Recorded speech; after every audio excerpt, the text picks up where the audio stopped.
On this episode of Tabletop Continuum, make a stealth roll with advantage to hop on the wagon and listen in on the budding journey of our Dungeons and Dragons campaign. Postal Karma has been ambushed by a quintet of renegades in the dead of night, but the reality of combat brings in many memories, coincidences, and false narratives along the way.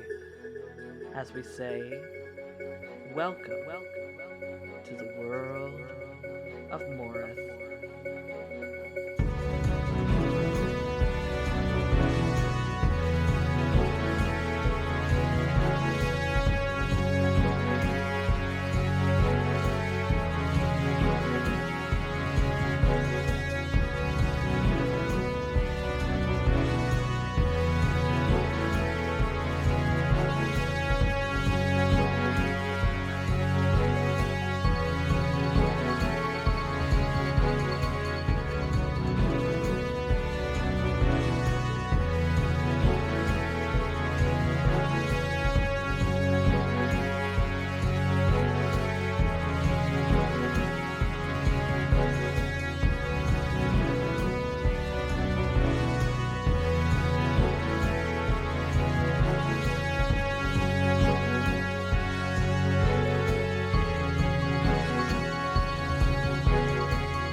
Hello everyone, welcome to another episode of Tabletop Continuum. This is Ty.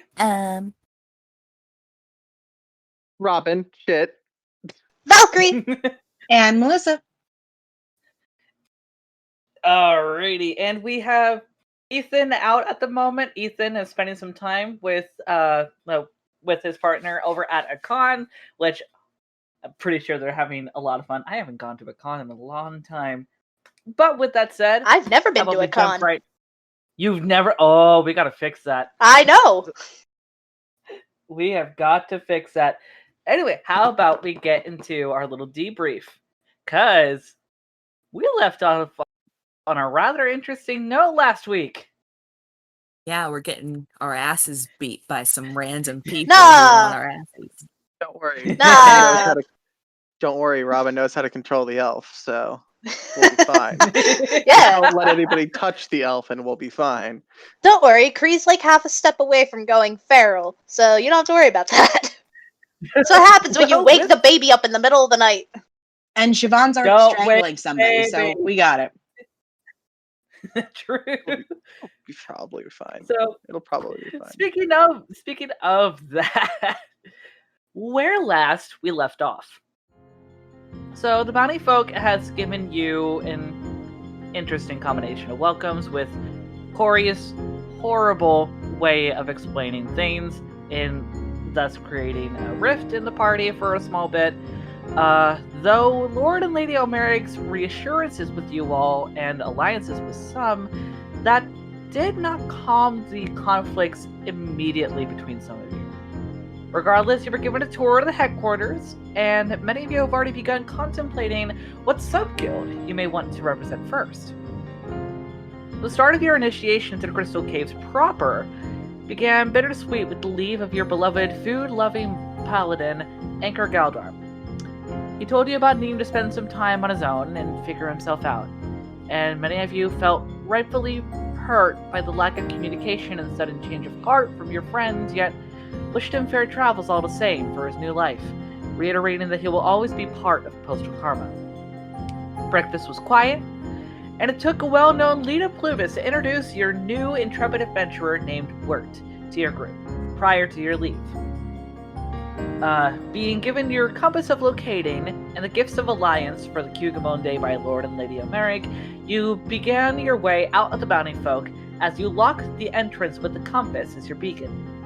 With Sundancer and Moonjumper pulling your wagon, you push forth. You begin your adventure to the Crystal Caves, and the afternoon went by with little issue, save for some of you contemplating the reality of mythology and true existence. You heard about dragons having lived on the archipelago and how very few are left, which is concerning given their divine connections. Regardless, the first watch became filled with memories, good and bad, as Siobhan, you and Kree bonded on loose memories of music and the woman who made such notable melodies. When nighttime took over, Siobhan, you remained outside on watch, and your veteran senses kept you alert to the faintest sounds, but your instincts to protect pushed worse as you grappled one of the 2 archers and 3 knights that have come from the shadows around where you all made camp. All of you have woken up and taken your preemptive actions, but a note that Moonjumper and Sundancer have yet to wake up, it seems. I would like everyone to roll me initiative. I will be rolling initiative for your enemies as well as the puppers and for Wirt. So give me a moment to get things situated with all that. Oh boy, which one of you is going to betray me tonight? Guess who got a nat 1 on their Yeah! initiative? Oh no! Oh no! How long has my it's initiative been a you. +5? Wow, All right. that's stupid. Okay, so Arch. I mean, it's double I digits. threw but mine in the it's- chatter. All right, give me a second. Also, I'm gonna say that Yorkia is just like fell over while trying to put her armor on. It's like, fuck, and is like wiggling around with it. Oof. Well, I mean, that's why Kree doesn't have armor. She doesn't have to worry about that. She sleeps in her clothes because she's a tiny wild child and doesn't know better. Aw. One day she'll learn better. One day she'll. Wait, so you wanted us to roll initiative, and then was there something else you wanted us to roll? No, not yet, because I am currently. Well, I mean, unless someone would like to roll for. No, actually, no, I take that back. I was going to say roll for Wirt, but then that would be spoilery. So, okay. So I just need to get the initiatives going. All right, so first off, Siobhan, what did you get? 11. 11. Cree? 19. Nice. Angus? You're muted, Robin. They rolled an Robin. 18 in chat, so. Okay. And Wirt rolled a 12. So, okay, now I need to roll for these flippin' buggers. So. Okay. The purple dice are angry. I'm Okay. using them for Yorkia. Okay. Okay. Okay, so 18. All right, now I gotta get everyone situated. And actually, while I am setting things up for this, let's get some of that music going. Hooray! I was gonna say. Music. Actually, Woo! better yet, we're actually in battle, so let's get some actual battle stuff going on. All right, so Omar. Okay, so Cree, Omar. Angus, super quick. What's your dex modifier?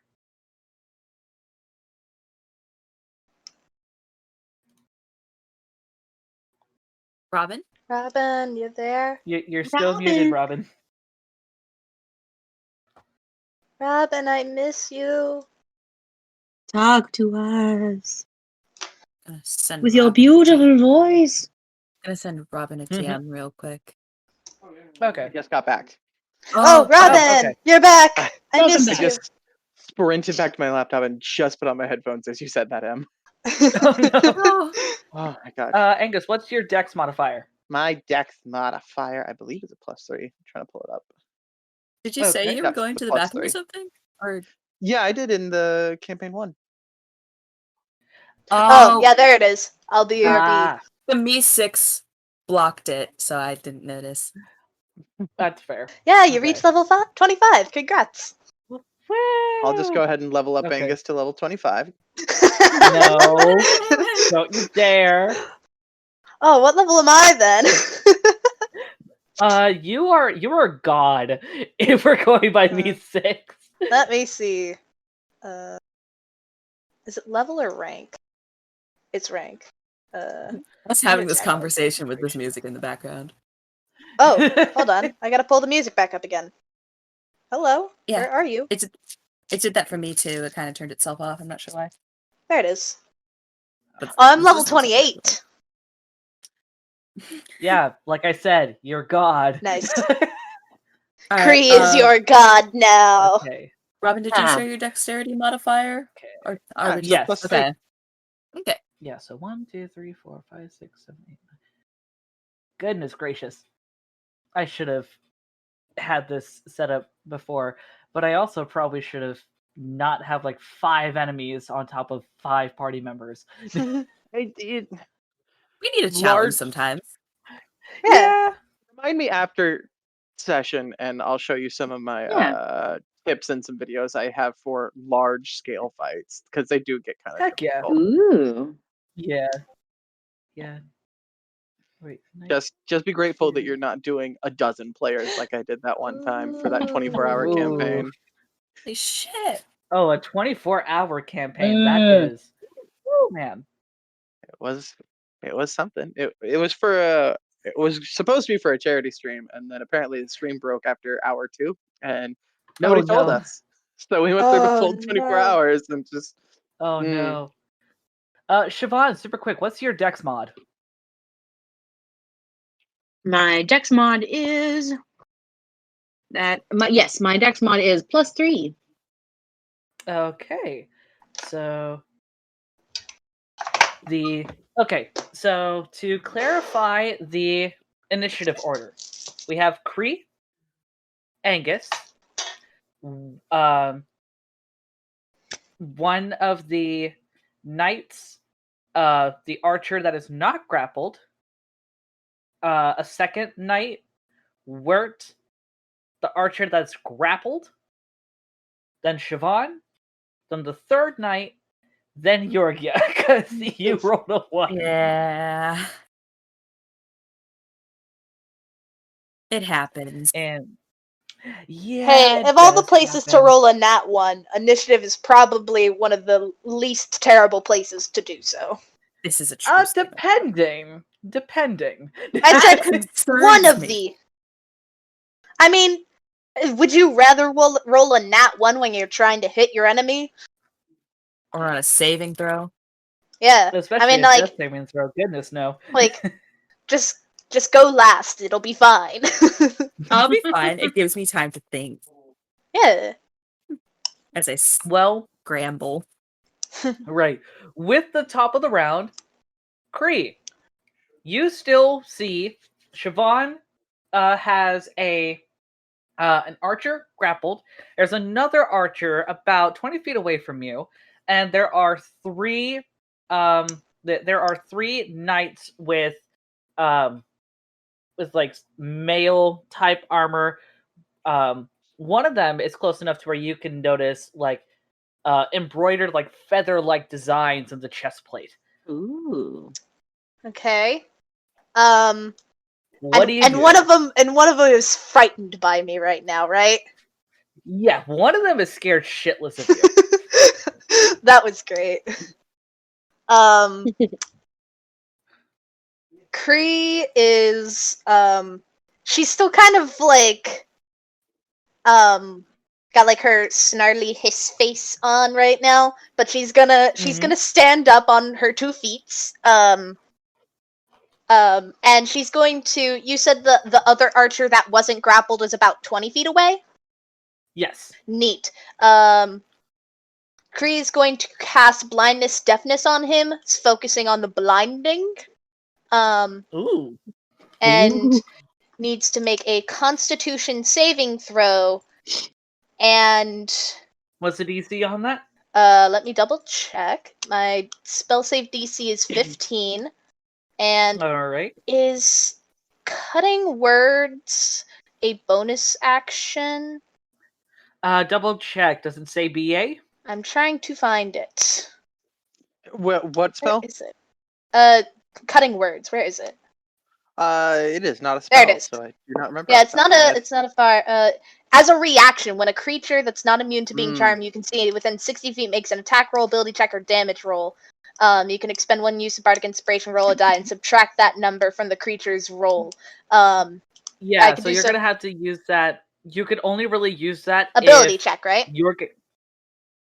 Yeah, So or ability check or an attack. Like if you're Yeah. being attacked, you can use cutting words to basically kind of distract them right in the moment to see if you can decrease whatever I had rolled to attack. yeah, To see if that'll make them miss.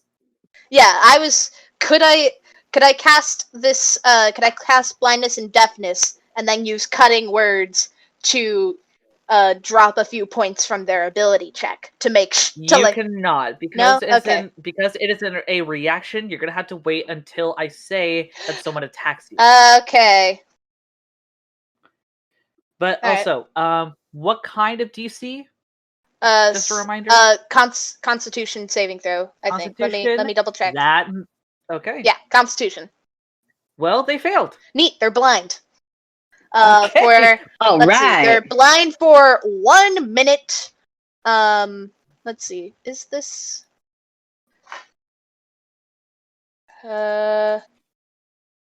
Hello. Duration 1. Yeah. Okay. So it's not concentration. Yeah, they're just blind for a minute.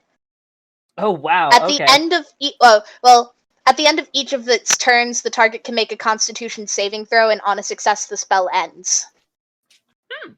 But they're blind for until possibly the end of their first turn. Blinded by the light. Okay.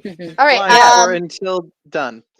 All right. So that was the action. Yeah, you- Then as a bonus action, Kree is going to give one bardic inspiration, a D8 to Siobhan. Ooh.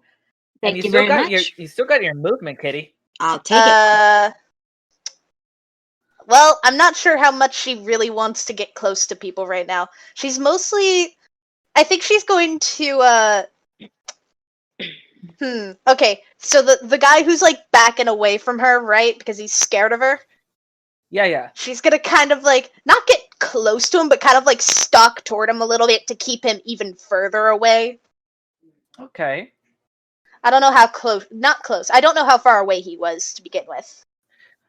I mean, he was pretty close to you, like, already. He was only, like, 10-ish feet away, and now he's, since, like, the fear, like, now he's gonna really be backing off.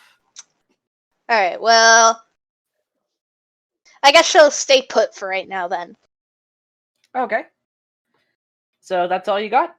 Yeah, that's what I got right now. Alright, Angus. Okay. I will fully admit I am slightly lost here. Okay, so The first You thing the guys sorcerer are- always has to ask is there a cluster that isn't surrounded by people I do not want to kill? Unfortunately, everyone, even including the enemies, is pretty close. Everything is kind of clunched up in about a 50-foot radius. I've decided I do not want to fireball my way out of this. Probably a bad No. idea. I mean, if you want to burn, if you want to burn the tents and the puppers, by all means. No. Mm-mm. Not allowed to burn anybody. People get grumpy when you set them on fire, and some of them I care about making grumpy. We are still level 6, correct? Just making sure I didn't miss Yeah, anything. just the level 6. Then, who's looking the most hurt here right now? No one is really hurt per se. There's an Didn't the one blinded guy and another. the one guy that Kree scared get a little hurt? Yeah, that is true. And then there's one So guy who's technically- blind. Yeah. And then there's also the one other that's- archer that is currently grappled. So no one is really like hurt, but if you want to just go hog wild on the knight that is currently frightened of little itty bitty semi-feral Cree, by all means. By the way, there is something that happens when I do my wings, which, by the way, first of all, flicking my wings out, getting ready to fuck shit up. Just so you are all aware, if you are within 30 feet of me when you are rolling to heal someone, you get to add an extra d6 to that heal. Nice. That has been the case Ooh. the entire Love time. it. I just forgot. Neat. Yeah. Well, So, okay. so first You of all, flip out your wings. flicking out my wings. That's why I keep flicking them out. I'm like, I keep flicking those out in battle. Why do I do? Oh yeah, that's why. Anyways, so I'm gonna go up to the most hurt-looking one, and we're gonna do a quick little poison spray. Oh, Gonna. another point. Okay. Well, I mean, it's a pretty good cantrip, and it's the only damage spell I have that wouldn't either traumatize me or kill someone I care about. That Well, is a very, actually, very fair point. Always important. I would like to change my course of action because I just realized I have another spell that I would like to do. Okay, I'll allow it. Thank you. I'll allow it. Okay. Siobhan and and Yorga. We're gonna go with Siobhan and Yorga here. All right. I am going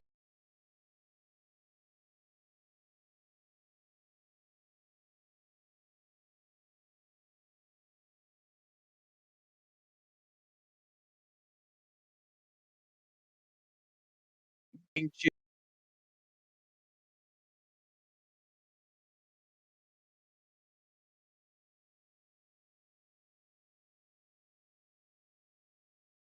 do quite a few. So a reminder of what that means. I'm going to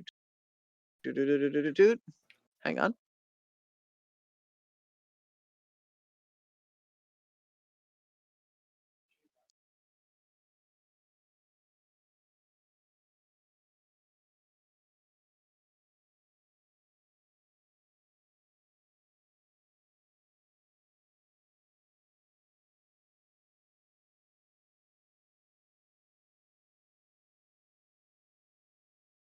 Yo. Oh my god. I'm just gonna copy, All right. and that's all I can do with my turn. So carry on.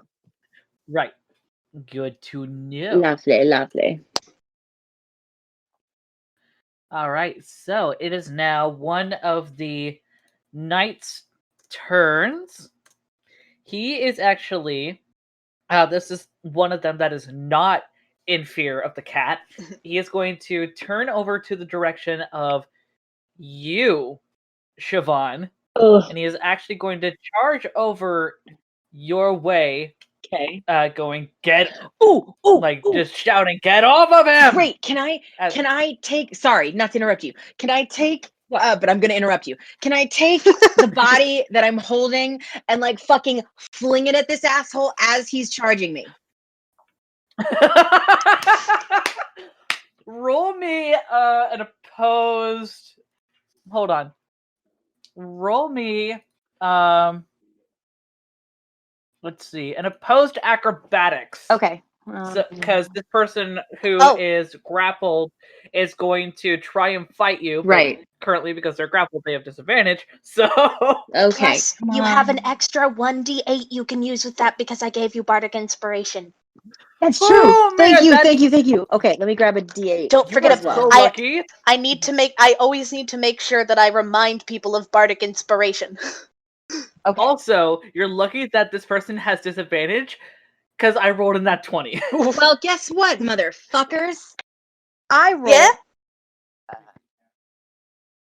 I rolled a 26. Nice! Oh! And Shit. you used the Bardic Inspiration, right? I did. All right. Cool. I'm going to delete that Yes. message then. Thank you. You like get on your feet. You grab this archer, like as you see the fear in their eyes. You look over towards this knight that's coming towards you. However, like a twinge of whatever you want to categorize this idea surfaces before you suddenly chuck this person at the knight's face. Roll to hit. Improvised weapons. Fantastic. Okay. And I will say a +3 for... Oh, good. Does a nat 20 hit? Holy shit! Plus Battle's the over, we can all modifier go would be home. 23, but still.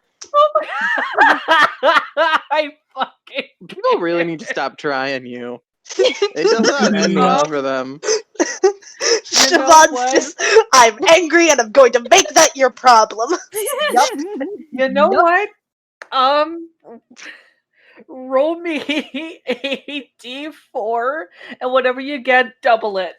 Okay. Let me find my D4. I just tossed it back into the pile. All right. D4. You are not a, Oh, and also, D4. Here it is. this dude, the archer that you have thrown, is also going to have to take some damage. So, for the damage, yeah, your D4 I'll count as damage for the both of them. All right. Well, it's not going to be much. It's going to be 2. Does this knock both of them prone? Let me roll some dexterity. Just chucks him at the other dude. What the fuck? What is it? Okay. One of them, the archer, manages to sure, they ram into each other like pretty bad. The archer manages to keep on his footing somewhat. The knight is down, prone. He rolled in that one. Nice. And that is also 2 points of damage on them. Okay, so 31. Okay, it is now the other archer's turn, who is now blind. The blind archer. Fantastic. That's something you want. Hey,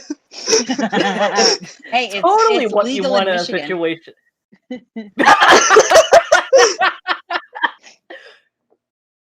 So this archer, freaking out a little bit, trying to keep wits about them, is just looking at the general direction that they used to be looking at. They're going to try and take a shot at you, Kree. Obviously with disadvantage. Oh boy. Here we go. That misses as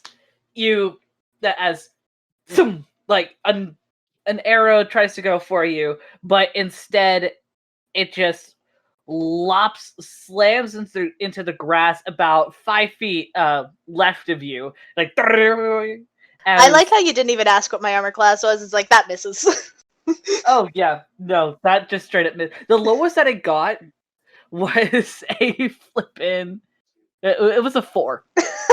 Yeah, that definitely doesn't hit. Neat. Cool. All right, and well, it's going to try and do another. That they go to try and pull a bow, pull another arrow, and it slips out of their hand. They're like, "Oh shit!" So you roll in that one. Nice. How many nat ones am I gonna get? Excellent. Jesus. Excellent. This is great for us. Right? Yeah, so at the end of this guy's turn, he can make another Constitution saving roll and try to not be blind. True. But I'm just reminding you of that. As much as I want him to keep being blind because it's pretty funny. All right. So you said Constitution, yeah? Yes, a Constitution spell save is 15. Okay, that's 16. It managed after getting the arrow from the ground. He rubs his eyes vigorously, and he manages to like blink off the blindness. Now he's just pissed. Oh, don't worry. Kree's also angry. Okay, so the other knight is going to now go towards Wirt. He's going to take a swing. Give me a moment. Well, he's going to take 2 swings, actually, using a longsword. That misses. That also misses. Just angrily, this knight just battle crying in the middle of the night. Wirt is just dodging almost like seamlessly, though still a little freaked out, like what the hell is going on. That's going to be the knight. Now it's going to be Wirt's turn, as he's going to try and take a smack at him back. Which also misses. you see the knight and Wirt just like flailing their respective weapons right at each other, as if like a flippin' like a set of hands in a cat fight. Like, yeah. All I'm imagining right now is the two of them just doing like that thing where you like wave your hands in front of you and you just like slap, slap, slap, slap, slap, but like none of them are hitting. Exactly, that's kind of what they're doing right now. Now, the archer that was formerly grappled is now going to side-eye you, Siobhan. Okay. Realizes that you're a little too close. So they turn to your direction, Yorga, and they're going to take 2 shots at you. Good luck.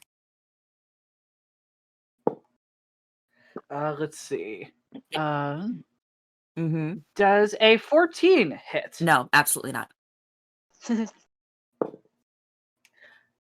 How about a 19? Yeah, that one hits. Oh. God damn it. Alrighty.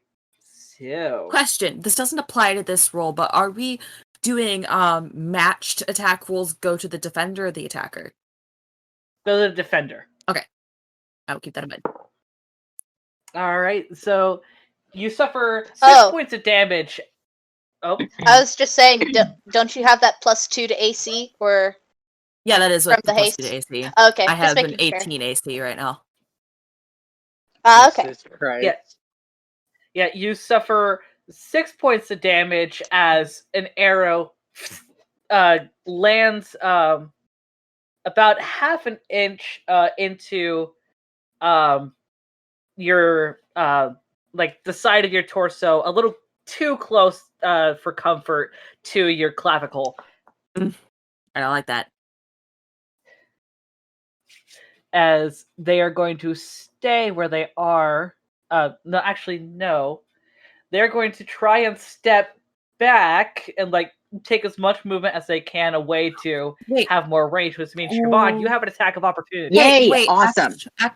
Wait, before that, what you got? 1 second. I need to read something real quick. Okay. Can I use my reaction to use deflect missiles to try and deflect that? Because it's so late, I will not allow that. I will let you do that the next time. I forgot I had that thing. Anyway, moving on. Right. So yeah, Siobhan, you want to do an attack of opportunity? You know it, absolutely.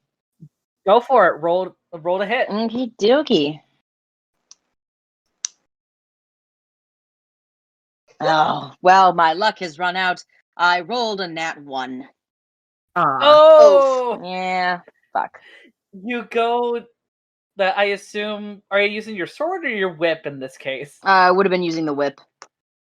Alright, you go for your whip. You go to try and like smack him probably at an exposed part of his of their back at the armor. Unfortunately, they're just a little too far away for you to get a good spot. Nuts. All right, it is now the other. So Yeah, so now it is the pupper's turn, Hmm. and actually, the two of them are actually really freaked out right now, and like you can hear even Moonjumper is whimpering loud, Oh. very, very loud, as Sundancer is focused on her brother, trying to comfort him at the moment. They are considered kind of they're considered like a cross between frightened and prone at Mhm. this point. Hmm. Mm. As Siobhan, it is Yes. now your official turn. Cool. Okay. Let's see. I'll go for the one that I tried to go for and missed. Why not? Okay, roll to hit. All right. Let's see if you do any better. Okay. 22. That hits. Sweet. That'd suck I'll- if it didn't hit. Yeah. Oh, and I'm attacking with the Right. whip, obviously. So roll for damage. Okay. Damage. Damage. Roll for damage. That's gonna be. Give me that sweet, sweet damage. That's 6 points of damage. 6 points of damage. Okay. Yes. You get a good like hit on them actually right at the spot that you wanted to before. It actually cuts the fabric that's at this exposed part of the armor, and you see already like a small bit of red starting to come out from where you hit them. They are not happy. Nice. I am You have any happy. bonus actions? I mean, besides, I don't know, flipping him off. No, I don't have any bonus actions. All right. And you I would say you use like 10 feet of your movement to get close enough to that one guy to be able to use your whip. Okay, gotcha. You still have 20 feet of your movement. What do you want to do with that? Well, what do I want to do with that? That's a great question. Ooh. Um, do I have enough action left to cast Scorching Ray just because I fucking can? You know You what? get an extra action every turn. Oh, right. Duh. Great. Yeah, and with the extra action, go for Why it. not? Who are you charging Flame it for? on. The guy I hit. The guy that I'm closer to now. Roll to hit. Okie dokie. Here we go. Oh, does a nat 20 hit? Oh my god! Nice. Holy Yeah. Double that damage for me, sweetheart. I am Holy so cow. glad I targeted you with haste. Oh, me too. Thank you so much. I appreciate it. In case you've forgotten, your movement speed is doubled. In case you want to do anything with that here in a minute. Thank Oh, you. yeah, that is true. Okay, so the damage is on a regular Scorching Ray would be 2d6, but because I can double it, it's 4d6. Yes. So 1, 2, 3, I've got 4. One more d6. Yes, right here. Okay, all together now. Oh my We're all god. in this together. So many nat 1s and nat 20s already. Holy shit. That's We're making up for lost time. Apparently. 13 points of damage. They're... Pew pew pew. Pew pew. Yeah. You fucking with your scorching ray, you zap this knight. Like you see the metal of their plating begin to heat up and turn a very noticeable reddish color. They are starting to heat up in their armor while this ray is still going until it stops, and they are not looking good. You can already see some burns accumulating up their neck, getting up to their jawline. getting close to actually the bottom of their ears. You're not 100% sure. Like, they are not looking good right now. And They're Siobhan, really. I'm sorry. And Siobhan cast this, and she's kind of like really surprised because this is the first time she's ever cast this spell. So yeah. All right, it is now the third knight's turn, who is still afraid of you, Kree. So he is going to step away from you and towards you, Yorgia. He is going to attempt to take 2 attacks with his longsword. That misses. Does a 18 hit? That goes to defender, right? If it matches, Yeah. then no.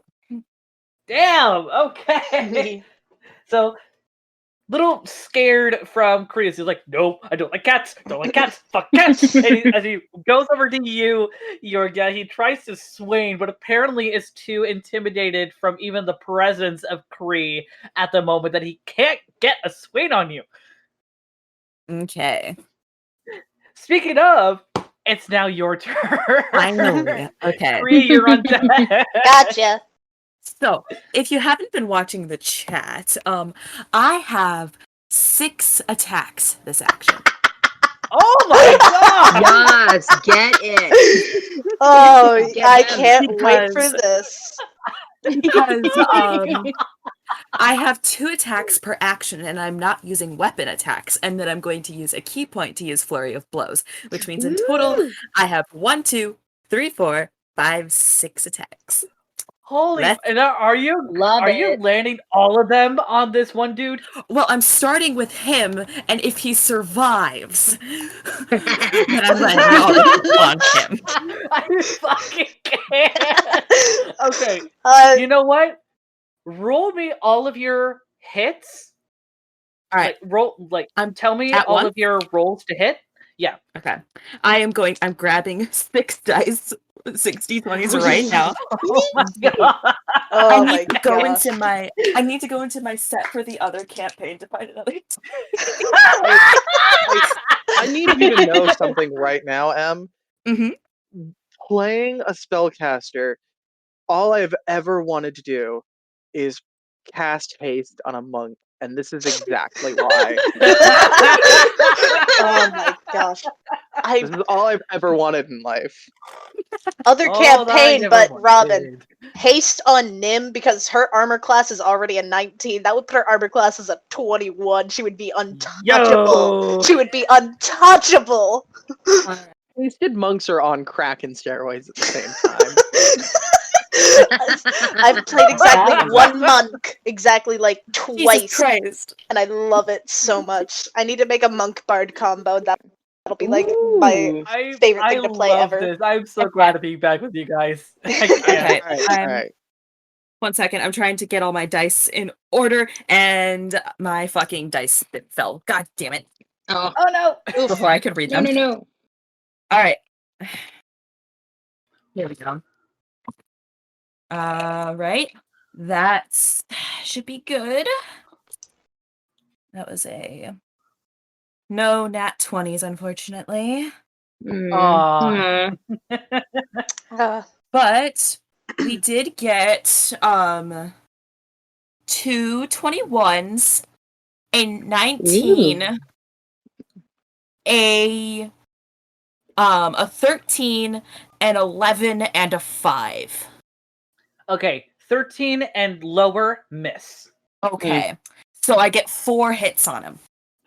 Nice. All right. Nice. All right. Roll me for damage for those 4. If he dies before I get to the damage of all of them, can I save those fucking attacks? We'll see. Move them to another, If you rush another person who's closest. Because I Right, well- technically didn't get to use them because he died before I could finish. What's my We'll damage see. for I this? mean, they weren't all targeted at one target. You're just fighting shit until it dies. Okay, there we go. Holy shit. For some reason, all right, so I get 4 of these. For For some reason, my mithril scale mail, despite the fact that I get no disadvantages with it, it still shows on my fucking feet, and I'm pissed about it. We can cross that bridge when we get there. Yeah, but it's here now. Okay, here we go. Ooh, I rolled pretty high on these. Okay, so that's 8. Wait, no. One attack at a time. I can't do math. Valid. Shit! Because of the thing I Me had on neither. there, I was doing +2s instead of +5s. Oh. Okay, so that 13 should actually be. I know the 18. 2, the 5 is not gonna. Should be. Well, no, it was an No. 11 before, so 11 plus 5, it would be 16. It would be a 16. That still misses. It still misses? Okay. Well, you tried. I just wanted to make sure because I was like, ah, fucking hell. Okay, so 5 plus 5 is 10 plus 16, 18, and then 18 plus 8. Sorry, holy shit, I can't do math. I'm grabbing a calculator. Mood. That is a total of 26 points of damage. Nice. Holy Oh nice. my god. Woo! Yes. Oh That's my God. amazing. Absolutely fantastic. You Mm. fucking go AWOL on this fucker. Like dent after dent after dent in his armor. They are looking very fucked up right now. Should have tried to go for the cat. At which point, actually, the person looks at you, like with a noticeable black eye already setting in. He's like, oh, "Okay, no, I got it, Like bringing up his hands, I got it. Just don't kill me, man. Yorkia has this look in her eye. After that arrow went in, she was pissed. And then once this guy runs up on her and starts trying to hit her, she just turns and just put like all of her anger into this motherfucker. Well, he has his hands up. He's surrendering as a reaction. As my reaction is pointing into the woods and saying, "Run if you want to live." Oh fuck. Oh. Ooh. I mean, he's gonna have to do that on his next action. You better hope someone doesn't conveniently fucking kill you. Well, Speaking of possible death, Kree, all right. what you got going on? So, Cat? I got a question. Yes. Where's the biggest cluster of dudes, and how close are they together right now, and how many? That would be the much better looking knight. Well, the two other knights and Siobhan, because she's still kind of close. Uh-huh. That's the most notable cluster right now. So that's the knight, that's the knight and the archer, and then there's that other archer, right? Yeah, sorry, yeah, the knight and the archer. The other archer is How far away is he from those still- two? about 10, 15-ish. Oh, perfect. So within a 40-foot cube, right? Roughly. Neat. So, okay, so it's only those three, and then there's the frightened guy, right? That's all that's attacking us. The frightened guy that is He's a surrendered. little farther away. Yeah, but he's surrendered. Kree's kind of not And worried also about beaten him to right a now. fucking pulp. Yeah, Yorga's taking care of him, so Kree's not worried about him. So the three who are still fighting, so they're within a 40-foot cube. Well, I mean, there's technically 4 of them. So like, Oh, where's the fourth? one Who's archer. the fourth one? Yeah, there was a second archer that's kind of just barely out of lines. That's the one that had hit Yorgia, and the one that you had also Blinded. Okay. So they. Oh wait, no, No. they are in. What the hell? Hold on. No, that This one is- tried to this is hit why I me need and to set- missed. Yeah, this is why I need to have more time for visuals for you guys and for myself. Goodness Yeah. hell. Holy crap. So yeah, there is 2 archers and 2 knights that are in range of the 40-foot thingy that you have going on. Neat. So, Kree is going to cast Slow. I can target up to 6 creatures, but I'm only going to target those 4. Each target must succeed on a Wisdom saving throw or be affected by the spell for this duration, which is concentration up to Ooh. 1 minute. Ooh, okay. So it's a 15 Wisdom save. Okay. The archer that is closer to Siobhan and the other knights fails. The other one succeeds. Mm.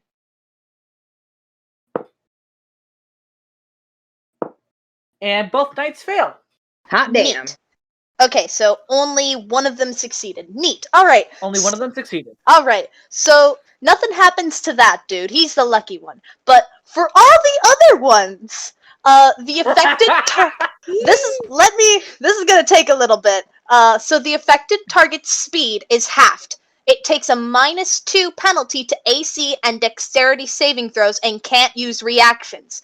On its turn, no, I'm not even done yet. On its turn, it can either use an action or a bonus action, but not both, regardless of the creature's abilities or magical items. It can't make more than 1 melee attack or ranged attack during its turn. If a creature attempts to cast a spell with a casting time of 1 action, roll a d20. On an 11 or higher, the spell doesn't take effect on the creature's the spell doesn't take effect until the creature's next turn, and the creature must use its action on that turn to complete the spell. If it can't, the spell is wasted. Oh my god! Yikes! Yes. Yeah, I've been wanting to use this one since I got it. What a wonderful first encounter since we got back. Holy shit! And then bonus action.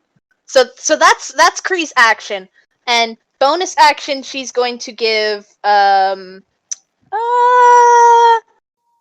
let's see. Should I give Siobhan another bardic inspiration, or should I give one to Yorga?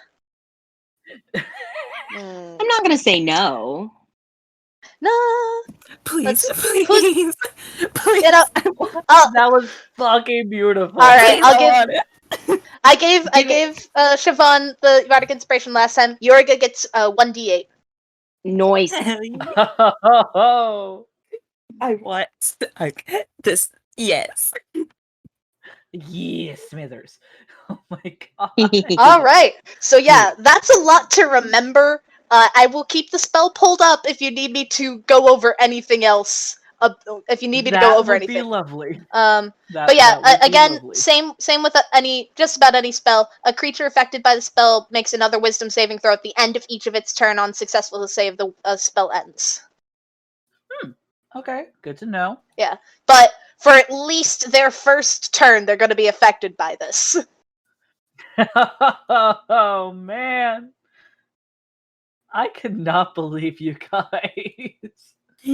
Listen, it would be so much worse if Angus could cast Fireball right now, and you know it. Oh, I know. Oh, the combat -2 to AC and Dexterity saving throws. They wouldn't survive. I don't want to tell you this, but I feel like I should tell you this. If that archer had just aimed at Angus once, none of those attacks from Yorga would have been a thing, really. Oh yeah. Speaking of Angus, well, that's only if he would have hit. Oh, is it my turn? Yeah, it's your turn, Mr. Okay, Glass Cannon. Hang on. Quick question. Mm-hmm. How much time has passed? It's only been okay, so if it's about 6 seconds per action, right? Yeah, 6 seconds per action. Basically, so it's 6 been seconds per turn. about a minute. Okay. As my turn starts, I am so sorry to Yorga and Siobhan. I forgot how many people were in this fight. The 2 of you are overcome with exhaustion for your next turns. God damn it. I am so Right. sorry. I'm so sorry. I forgot how many people were in this combat. I was like, this combat will be over before this is a problem. It was not over before this was a problem. It is now a problem. It's just one turn. I'll be fine. Yeah, when the spell ends, the target can't move or take actions until its next turn, as a wave of authority sweeps over it. All So you right. guys are going to be tired for this turn. So I can't for take. your next turn. So I can't take any movement or actions. Yeah, you basically just gotta skip your turn next turn. I am so sorry. It's okay. But because of this, Angus is going to start murdering things instead of doing haste again. Okay. I bet you Um, do anyway. Honestly, I was thinking about casting Enlarge on Yorga before I did haste, and I kind of wish I had. Giant lady. Just giant, All I wanted extremely fast lady. Turn into giant woman. And that's all we could do before we get copyright striked. Oh, I know it'll Come be on, you're the bard. Bring in some parodies. Everybody's still grouped together, yeah. Yeah, everyone is still in like the 50 foot radius area. 50 foot, you say? Yeah, I said 50 foot earlier. So There are 2 knights and an archer that are very close to Siobhan right now still. You have an archer who is behind the tents. You have the puppers that are over at another side trying to comfort each other because this is not a good moment for them. And there's also the one knight who is yelling in fear, "I surrender, just let me fucking go." so tempted to kill him, but I'm trying not to be an evil person. Do we have to talk about some things, Angus? If only so I can question him later. Maybe something else. Listen, my aunt taught me nothing if not ruthlessness. To your enemies, Oof. that is. Well, these gentlemen have proven nothing if not they are my enemies. Yeah. So, but that one was scared of Kree, so you kind of feel like you pity him a little. I pity him as much as he deserves. Ooh. All right. I'm thinking.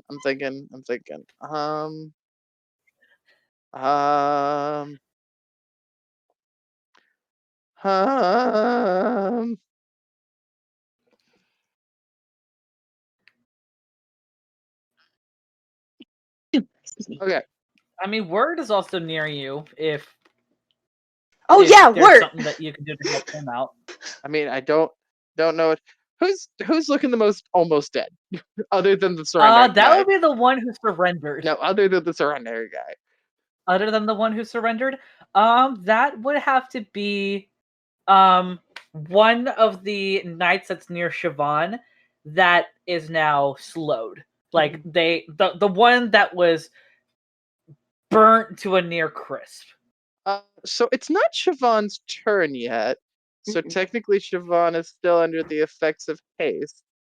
So Siobhan, Yes. would you be too terribly mad, since you have advantage on a dexterity saving throw, if 2 fireballs happened on you? Not at all. I'm rolling real good tonight. I feel pretty damn good about this. Famous last word. Famous last word. I'm so glad this guy was hiding in the bushes a little away from the camp and tents before Siobhan tackled him and then tossed him. Cool. So No, we're gonna do one let's fireball. do it. We're gonna do one fireball first, see how everybody does, and then we'll figure out what I'm gonna do with my bonus action. So I'm gonna cast fireball over there. Okay. Go ahead and have everybody make a dexterity saving throw. Though the slowed ones have it at disadvantage, and Siobhan has it with advantage. Yep, that is very true. It's a -2 penalty to AC and dexterity saving throws. So not disadvantage, just a -2. Ooh, let me double Well, check is this on Dex or things. Constitution? This is Dex. Dexterity. Dex. Oh fuck. Yeah, you just have advantage, Siobhan, but they have -2. Yeah. Well, the really good-looking knight got a nat 20. Oof. Fuck. Still gonna Gross. take half. Okay. Oh. The other two fail, and the other knight actually crit failed. Oh, And Siobhan got a 21 for her dex save. Okay, so hang on. Let me do some math real quick. Actually, that is easy math. So Gods have mercy. everyone who failed takes 40 damage. 40? 40? 40, and everybody who passed only takes 20. Okay. Don't well, worry, okay. I'll, You see the knight that had already been burnt pretty decently is shouting in absolute agony from the fire that you just launch at her, and eventually, like, almost horrifically, her face and her hair engulf it in flames and she's shouting until the shouting stops, and as if, I mean, obviously by magic, the flames just stop, showing a very charred, almost raisin-like, destroyed, burnt face as she falls to the ground, dead. Gross. Mop it up. For all of you wondering at home, I rolled 4, 6, 4, 5, 5, 6, 5, 5. Jesus Christ Almighty! Sounded I like rolled you were really saying a well. telephone number. I know, right? Nobody Nobody call that number. Somebody will be very, very upset.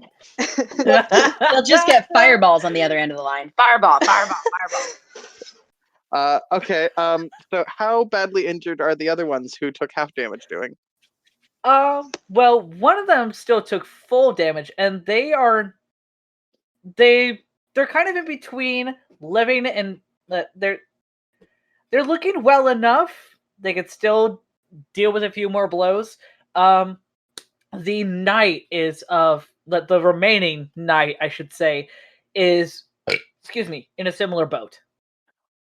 Okay. I've just real quick with a free action. Siobhan, do you think you can take another one? Yeah, why not? Let's go again. Oh my Uh, Yeah, why not? gonna Oh go my ahead gosh. gonna go ahead and use up the last of my sorcery points for the day, and cast another fireball as a bonus action. Yeah, let's Go go ahead and make All right, dexterity, baby. Mwah, let's go, let's go. make dexterity saving throws, everybody. -2 for the Well. people who are slowed. They both failed. Nice. What'd And you roll, Siobhan? Siobhan got a 12 this time on her dex save. You failed. I'm so Yeah. sorry to say. Oh no! But I will heal you next turn if it's any consolation. Okie dokie. Live. Wait, I just thought, like, I wish there was, like, cutting words but helping. I mean, that's bardic inspiration, but I can't use it as a reaction. Isn't cutting? Wait, cutting words is a reaction. It is, Well, I but I mean, can't use cutting it to words is a help reaction. Siobhan. Oh, you can't.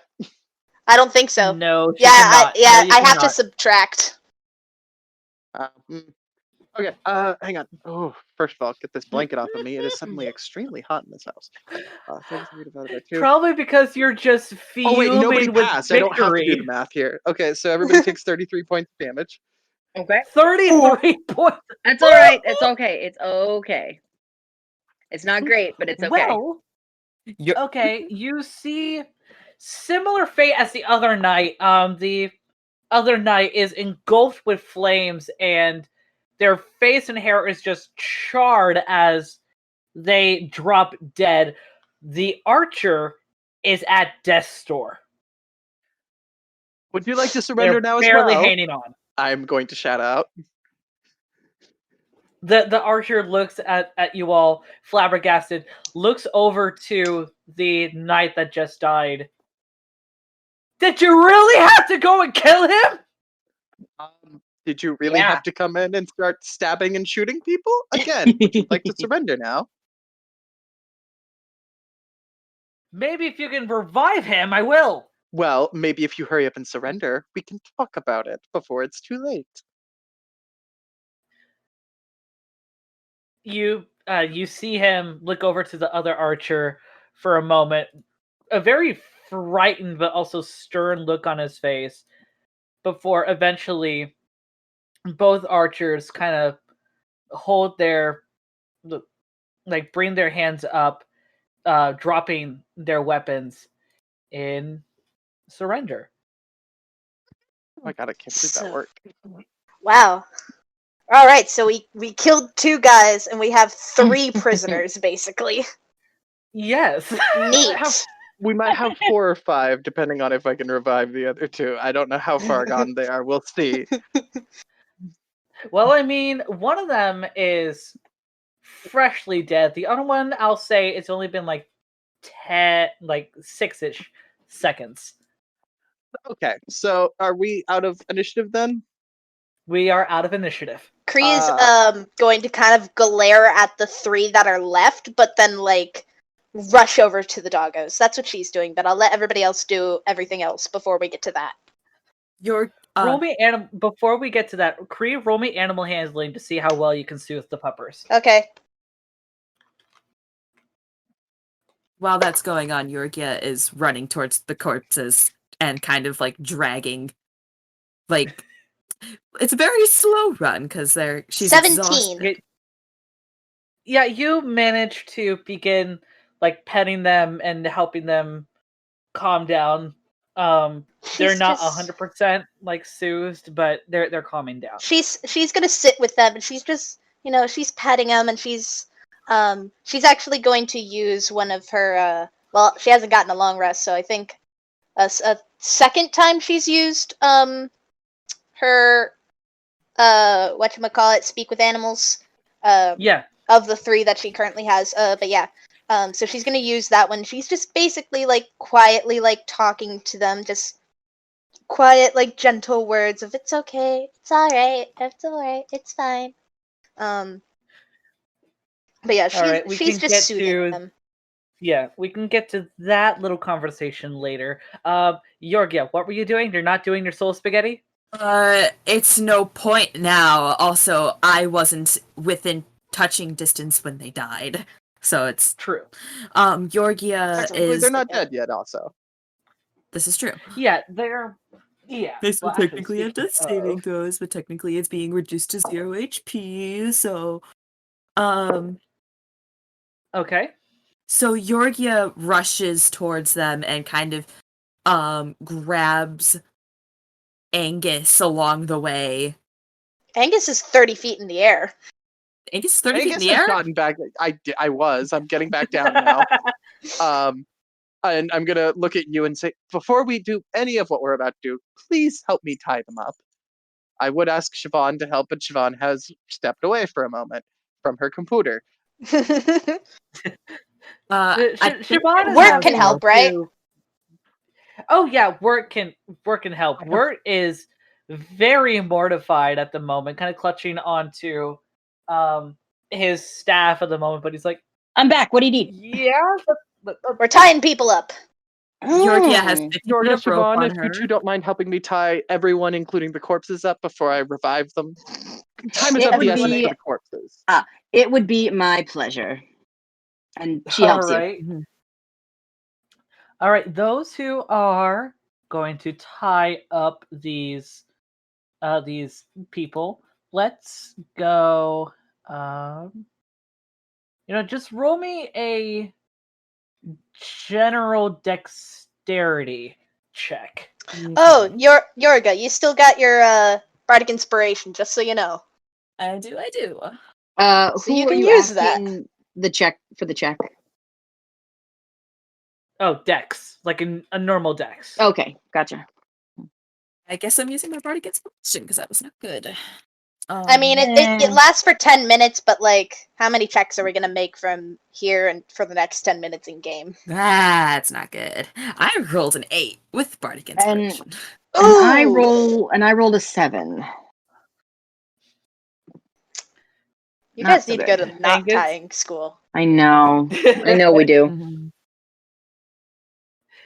Yeah, it's been a while for all of you since you last had to try and tie people, but It's tall.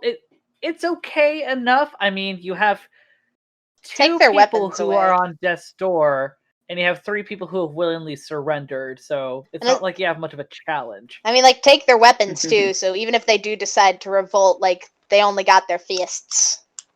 Ooh, good That's point. true. Well, So are the sorry, go ahead, Tyler. you're good. I'll say for the sake of timing, you guys take the weapons. The 3 who are living are just kind of sitting in the haphazard ties that you have them in. Very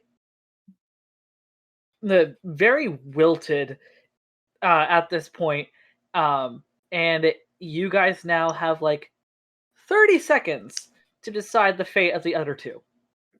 Since they're already tied up, Kree, would you mind throwing 2 healing words over here? I got cure. Do I have healing words? Do I have? I assumed you had healing word, but you might not. I know I have cure wounds. I'll have to come over and. No, poke I people. have cure wounds already. Healing word just heals them for less, so that's the only reason I was thinking about doing it. Just so they'd be yeah, easier no. to kill if they decided to revolt. No, I just have cure wounds. All right, I'm gonna cure wounds the 2 fuckers. All right. Okay, one of them heals for 11, and the other one heals for 9. Okay. Well, they are both stabilized. They are not awake yet, and obviously, considering the burns that are on their faces, you have a feeling that it's probably for the best that they're not awake at this current time. I sit down in front of the ones that are awake, and I just smile very warmly, and I just hold the firebolt in my hand very nonchalantly as I smile. And I say, "Well, I believe we all have some talking to do, don't we?" The one that was scared of you, Kree, which getting the closer look, you see that he has very short, almost like a military style kind of hair, and he also has very faint tusks that are coming out from his lower lip, with an olive undertone to his skin as he's looking at you guys for a moment, kind of side sweeping, like looking at everyone. Look, we didn't want any trouble. I mean, he pointing at one of the With his hands tied? charred knights at the moment. You know that way that you can Well, kind of point with He, your he fingers, gestures like, with at your, his head. you know. Sorry, he kind of gestures with his head. He said he wanted some bloodlust. I don't know what the fuck is going on with them, but frankly, I don't. Look, I'm just a dumbass with a sword and no life. You can say I did that not again. expect.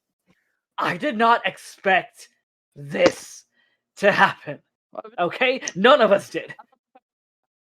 We're just a whole bunch of ragtag idiots who thought that maybe getting something from some sort of clout would help us have some sort of living. I gently lean in very close to this gentleman. Our noses nearly touching as I just hold the flames that are crackling on my hand, like in my hand, but like brushing the fingers of that hand gently against his cheek. Now, calm down.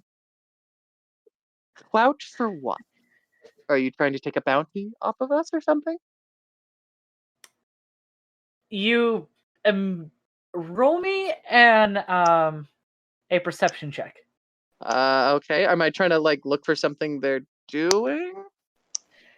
Yeah, kind of reading his face right now as he's trying to not give a whole bunch of information. I hate to nerf myself by giving myself 3 less, but would that be insight? True. Yeah, that would be insight. Oh, I could well, have wish Kree come over and intimidate him more. I mean, I can roll an intimidation check if I so desire. I feel like I'm being fairly intimidating. You are being okay. I'll let you choose. Do you want to roll insight to see if you can read him, or just try and intimidate the fuck out of him? Oh, I want to intimidate the fuck out of him. That's the entire reason I'm Roll doing me what I'm for doing. intimidate. Okay, I'll roll for intimidation then. I'm just clicking buttons over here. 20 not nat. You see his eyes widen as the pain is setting in and making his eyes water, but the reflection of the fireball in his eyes, thanks to the welling in his eyes, it's as he looks at you, absolutely mortified. But look, don't want any trouble. Just okay. Yeah, there is a bounty from the Royal Battalion. Of For course. her. The gesture is over to with his head over to Siobhan. I look back at Siobhan and kind of shrug, like, well, that's, to be fair, that's not actually all that surprising. No, Mhm. I'm actually not surprised myself. And if I would That have is known not- that there was a bounty on my head, I would have told you, obviously, but I didn't know. Well, I mean, I feel like there's nothing wrong with keeping secrets bounty amongst has been friends. around for a little I just kind of over. smash a finger against his lips. Excuse me, we're talking. I'm At sorry. which point, I'm sorry, Siobhan, you were saying?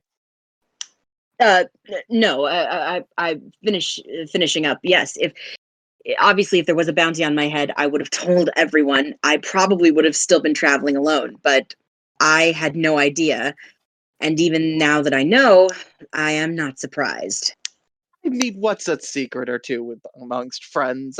It's fine. And anyways, you I you removed my suddenly finger hear from one his of the lips. archers. You suddenly hear one of the archers interject. Looking over to them, they have tannish skin, kind of a really dark red, almost brown hair with gray blue kind of eyes, very much human. The bounty's been out for almost 2 weeks. It's not news. Well, certainly. Although we have been a little bit under the radar, clearly. Otherwise, somebody would have found us before you oafs did. 2 weeks. If 2 weeks, you guys are slow. We could have been far, far out of the jurisdiction before you would have even found us. I mean, besides, we already had another set of bounty hunters get us on day 1, and their fate was a little less nice. Don't make me relive the corpse tea party. I don't know that they were fit for it. Nah. You immediately hear from the other archer, half elf person with long, like bright silver hair that's been braided. Wait, what the fuck are you talking about? Oh, don't worry your little head about it. Well, you may have to worry about it, but you'll be dead if you're involved in another one of those. Don't worry about How about you not call me little? You're the one who's shorter than me. it. I guess immediately grabs him by the face or grabs him by the shoulder and punches him in the face. I like They're how considered like prone at this point. Just roll me the I I mean, roll me damage. Fuck it, roll damage. I don't think you understand. My unarmed strike literally does 0 damage. He just went. You just punch him. Go. I just I'm like that slap. definitely hurt me more than it hurt you, but next time I will use something much sharper. I like how while this is all going on, Kree is completely engrossed in the dogs. It's like her full attention's on them, and you guys are doing your interrogation. Now That's then, my favorite part about all this. somebody go searching for the bounties on them. I'm going to go check on Kree. Robin's actually going to go to the bathroom, and then we can check on Kree here in a minute. Let somebody else take over the investigation while Robin goes to the bathroom. At which point, the half-elf gentleman just kind of growls after being bitch slapped. Like, And Look. just as a reminder, before I go, I will be right over there. I do have more fireballs, and we can all step back this time and just let you all incinerate. Are we understood? I would like to roll intimidation. I'll try to play nice. May I? Roll for it. Go for it. Okay, let me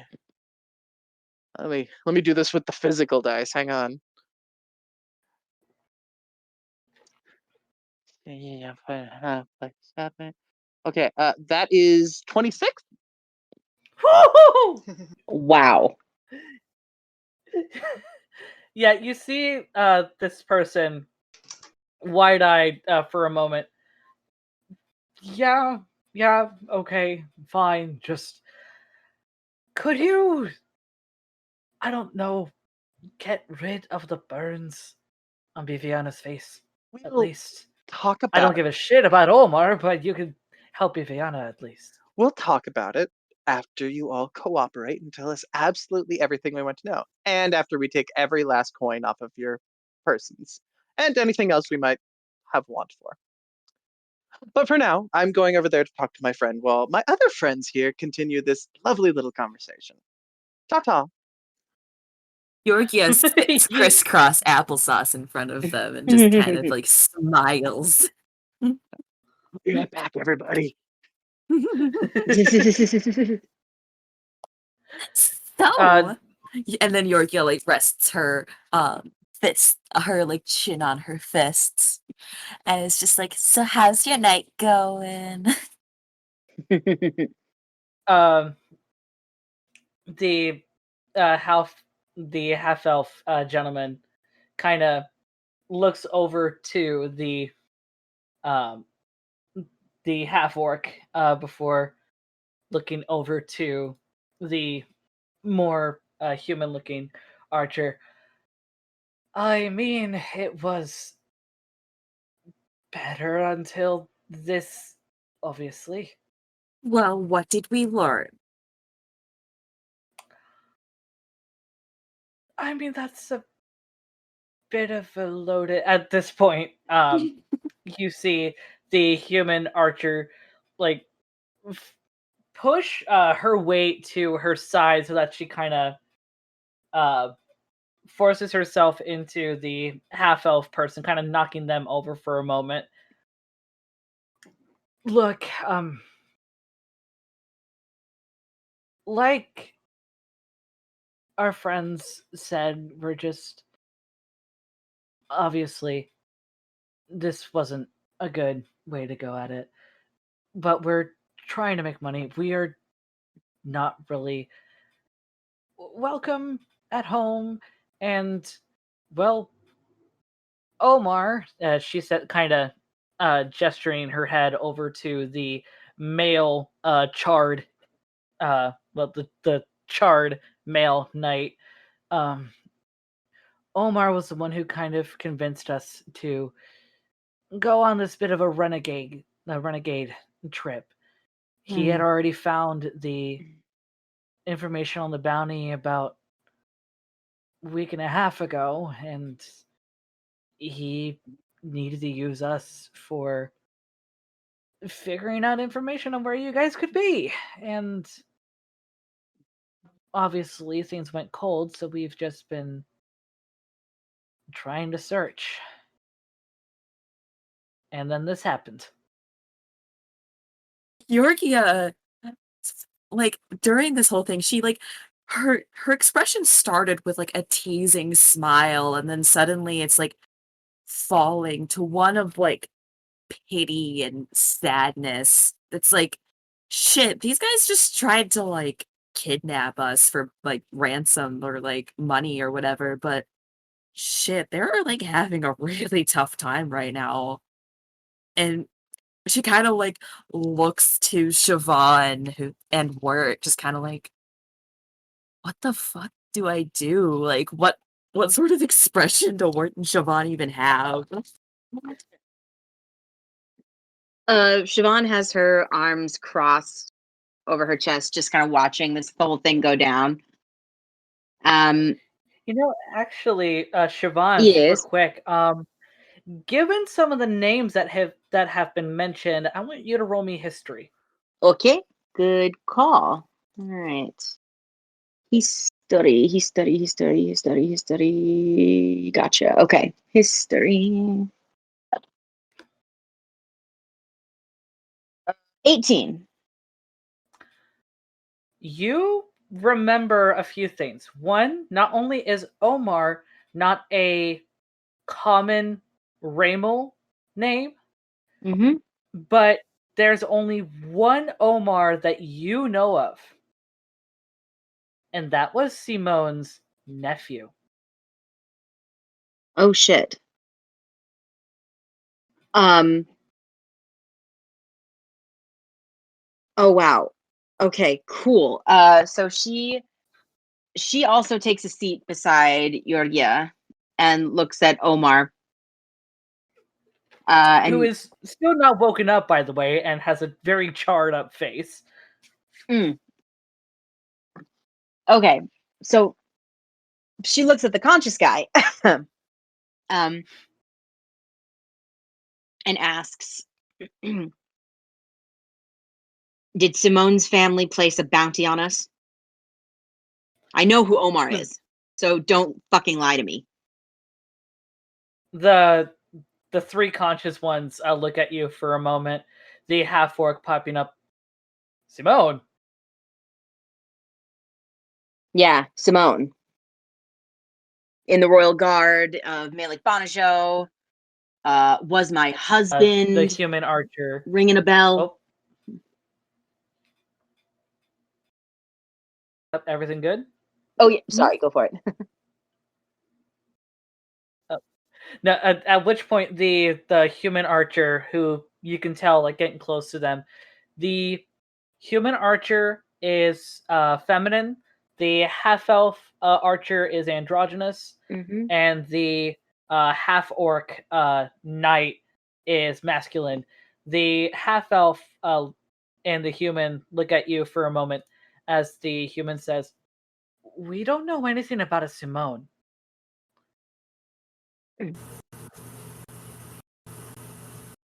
And How do you know? How do you know Omar? Omar is Simone's nephew. At which point the half orc pipes in. That still doesn't answer the question. Who's Simone? Is he like some big legend or something in Malik Bonajo? He's a legend to me, considering I loved him very much, and then he was killed in battle. He was part of the Royal Guard in Malik Bonajo before I even became a member. The three of them kind of try and look at each other for a moment, look over the Omar, look at you. They have not connected the dots. Mm. Okay, look. Just tell us who put the bounty out on me. It was the Royal Battalion itself. Why? You're a renegade from the half elf kind of size. Because you have been considered a renegade of the Royal Battalion by means of not like I think the grounds were resisting arrest, breaking out of a royal dungeon, disturbing a religious sanctum, and was there something about murdering another guardsman? I forget. Well, here's something I bet Anyway, you. Oh, sorry, keep going. you're a lot nicer than the short blonde. Well, here's something I But bet. no, that's about it. I heard that. Well, here's something I bet you didn't know. We were set up. We were framed by the Royal Guard in Malik Bonajo. I mean, most of us at least are from Mora's layout. You really think that we're going to know something from the capital? Well, of course not. That's why we're telling you now. Mm-hmm. And I mean, you just seem like a bunch of dumb. Do they look younger than me? Most of them look to be around like their mid-20s. Not that, so they're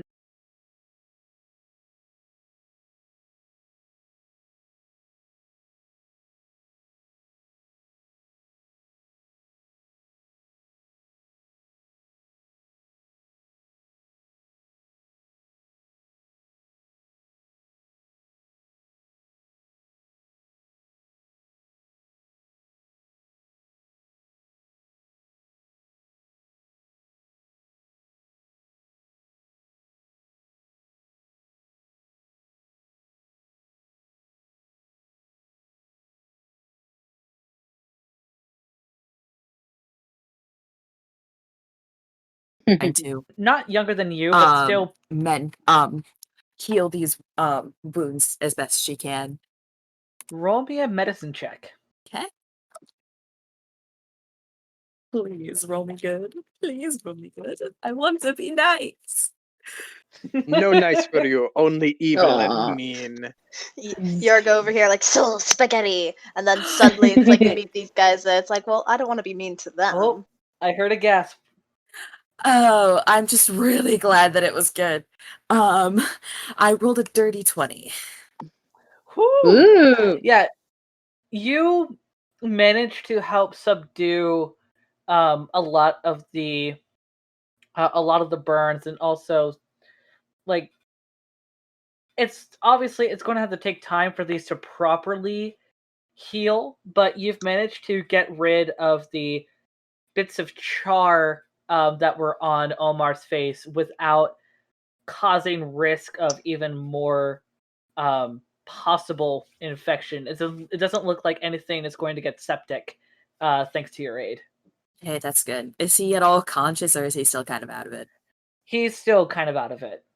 You do, however, start to hear groans and whispers coming from the female knight, whose face is still heavily charred. Well, at least they seem like they aren't dead. Mm. At which point the half elf looks over to the female knight. You immediately see the color drain from their face as their eyes widen. He immediately looks over to you, Yorga. You've got to help her, please. What? Oh, huh? You, the other girl who was hurt?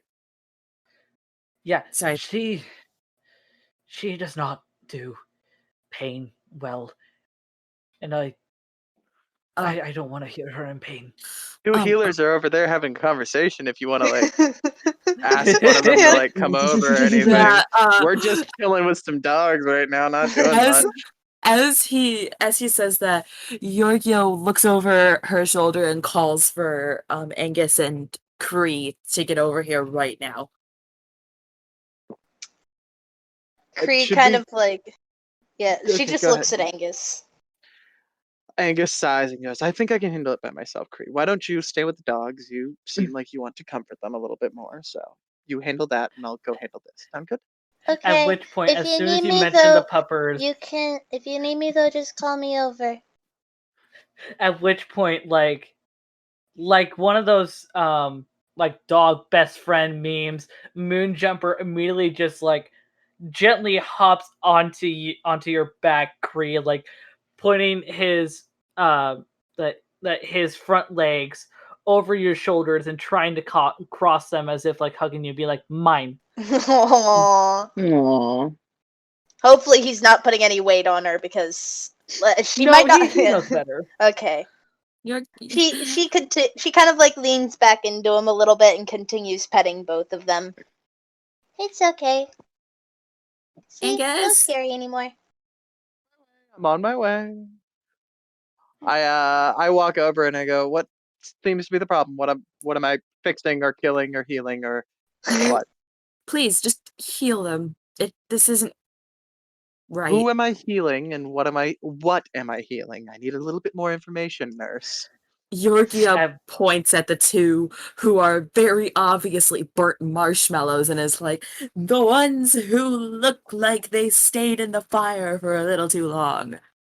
Got it. Jeez. I only have one lesser restoration, however, so I can only heal one person's burns. But I can do some fixing of the dying portion of it, at least. At which point you hear from the half-elf, then help me, Fiona. I don't give a shit about Omar at this point. I, funnily enough, didn't ask you a damn thing. That's my wife! Well, Just do as he isn't says. that nice? Fine. I'll do it for love. I roll my eyes. All right. First of all, Do it let's for get you love. two. Let's get you two healed up for a little bit more first. I flick back out my wings and I touch the two of them and I cast my last two first level spell slots of Cure Wounds on the two of them. So one of them is getting 6. Yeah, well, I say 16. I need to roll a d6. I can't just say 6. Hang on. So one of them is getting 14 and the other one is getting significantly less, unless this rolls really high.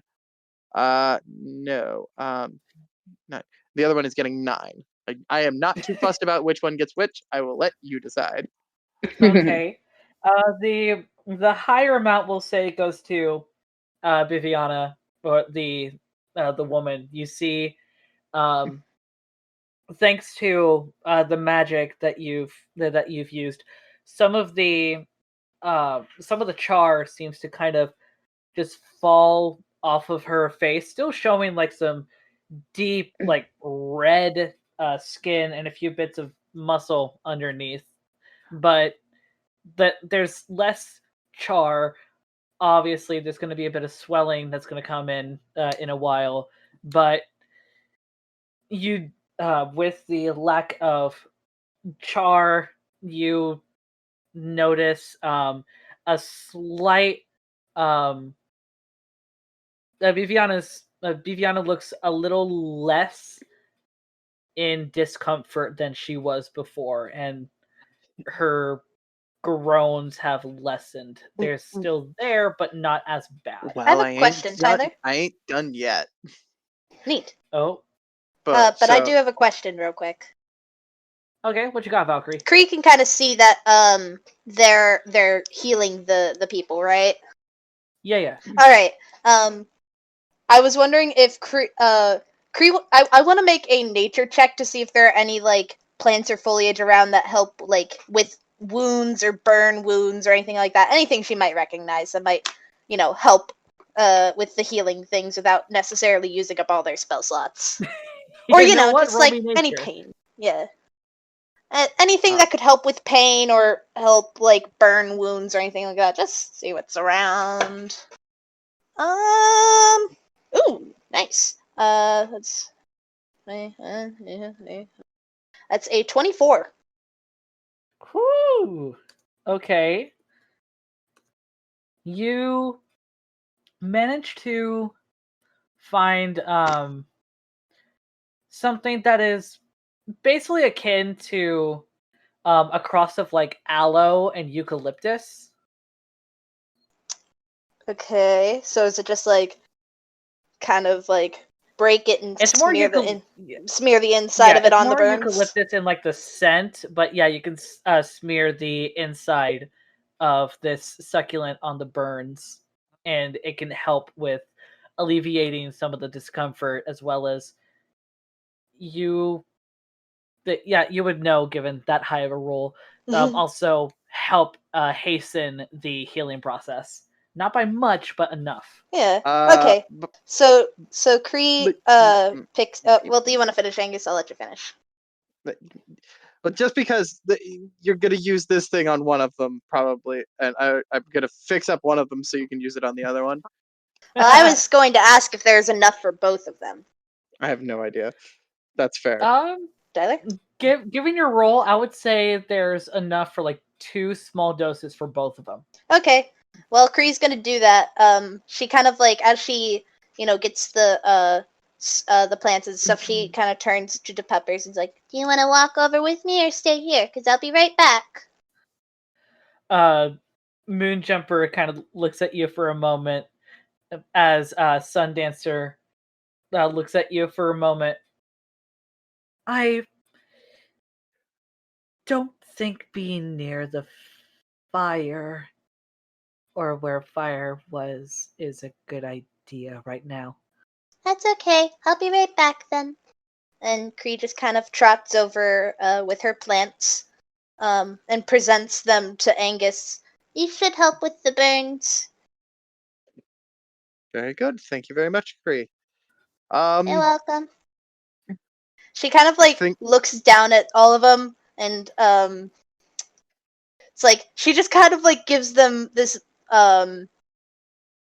a blank look that like she just kind of like scans all of them, and it's just like, "Don't attack us at night anymore. I don't like it." And then she turns around and walks back to the dogs. Angus kind of looks over at Siobhan and says, "Would you like to handle Omar while I finish off Viviana over here?" Absolutely. And Angus is going to kneel down very close to Viviana. His wings still out, and he is going to gently cup both of her cheeks and press his forehead to hers. And he says, "I really hope you appreciate this because it's literally the first time I'm doing it. So we'll see how it goes." And I'm going to use my once a day use of Lesser Restoration to try to relieve the burned condition. I would say that you do that. The spectacle of sparkles that illuminate first from your wings that then kind of curve around you and Viviana, kind of almost seem to like seep into her face, and as like the rest of you see a bit of a faint light show going on. Angus, when you bring your forehead away from hers, you see that her face is good as new. Better now? Yeah, better.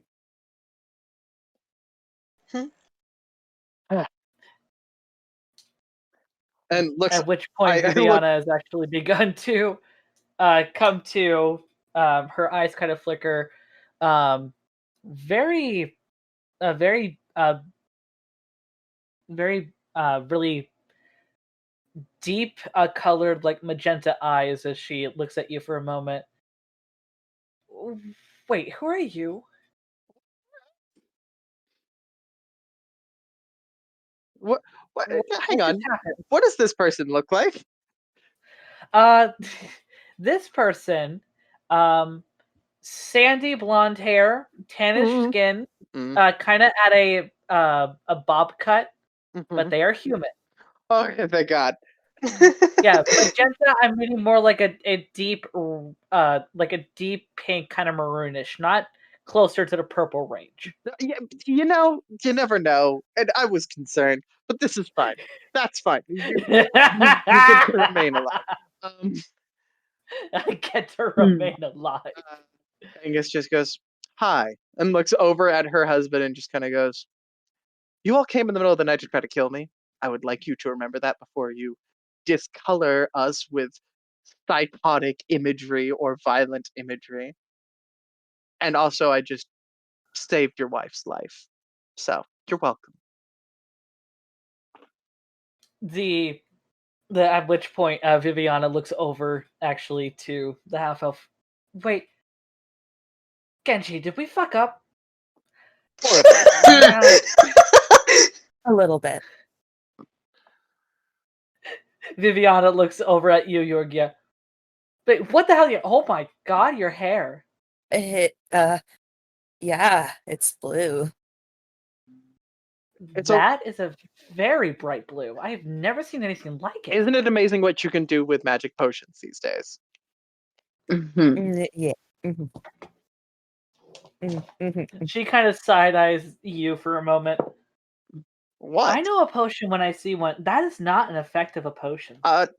Angus goes, "Oh, I'm sorry. I have giant fairy wings sticking out of my back. Are you telling me you've seen every kind of magic in the world?" And I would like to roll a deception check, please. Roll a deception. Go for it.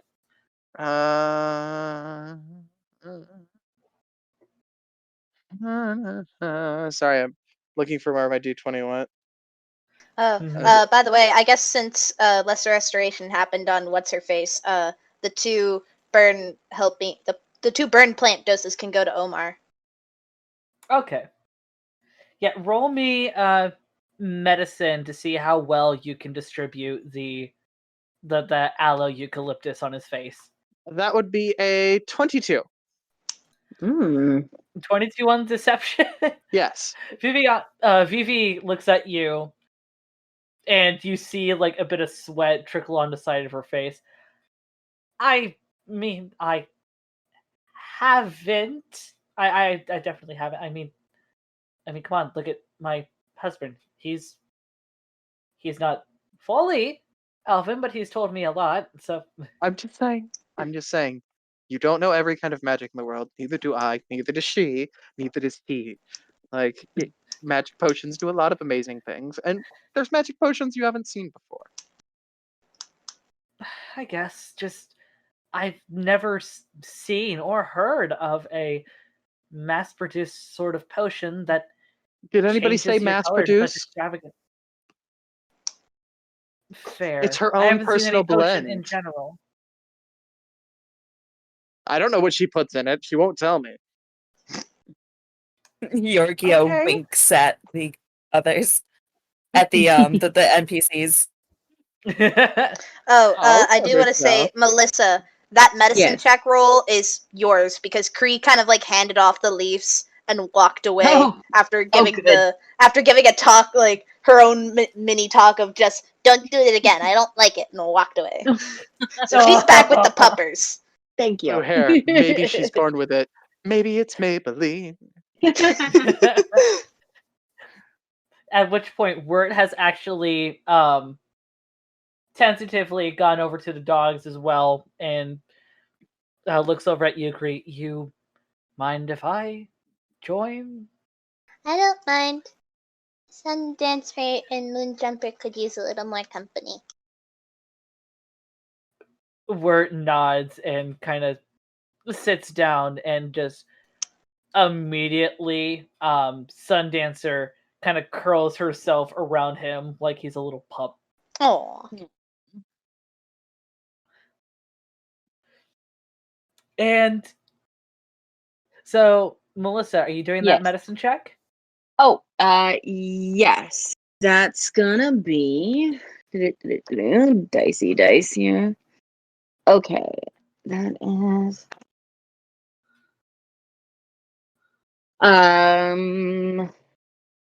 21. Okay. You are able to distribute the sludge, for lack of a better phrasing, over his face as much as the conflict of emotions is going on. You see it do its work, and it helps his face like heal near perfectly. There's still going to be like a few scars from some of the areas that were very much burnt. Mhm. Roll me insight super quick Okay. as you get a closer look at his face. Okay. That's gonna be 12.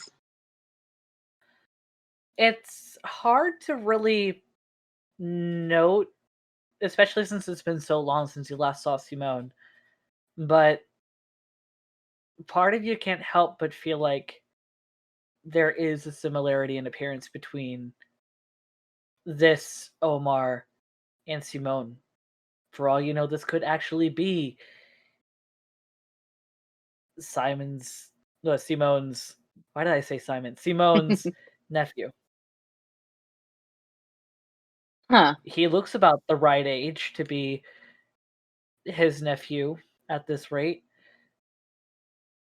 late 30s, early 40s. You look like him, Simone. It's Like hearing your voice, Omar actually begins to come to. He let his eyes kind of flicker open. Roll me another insight. okay.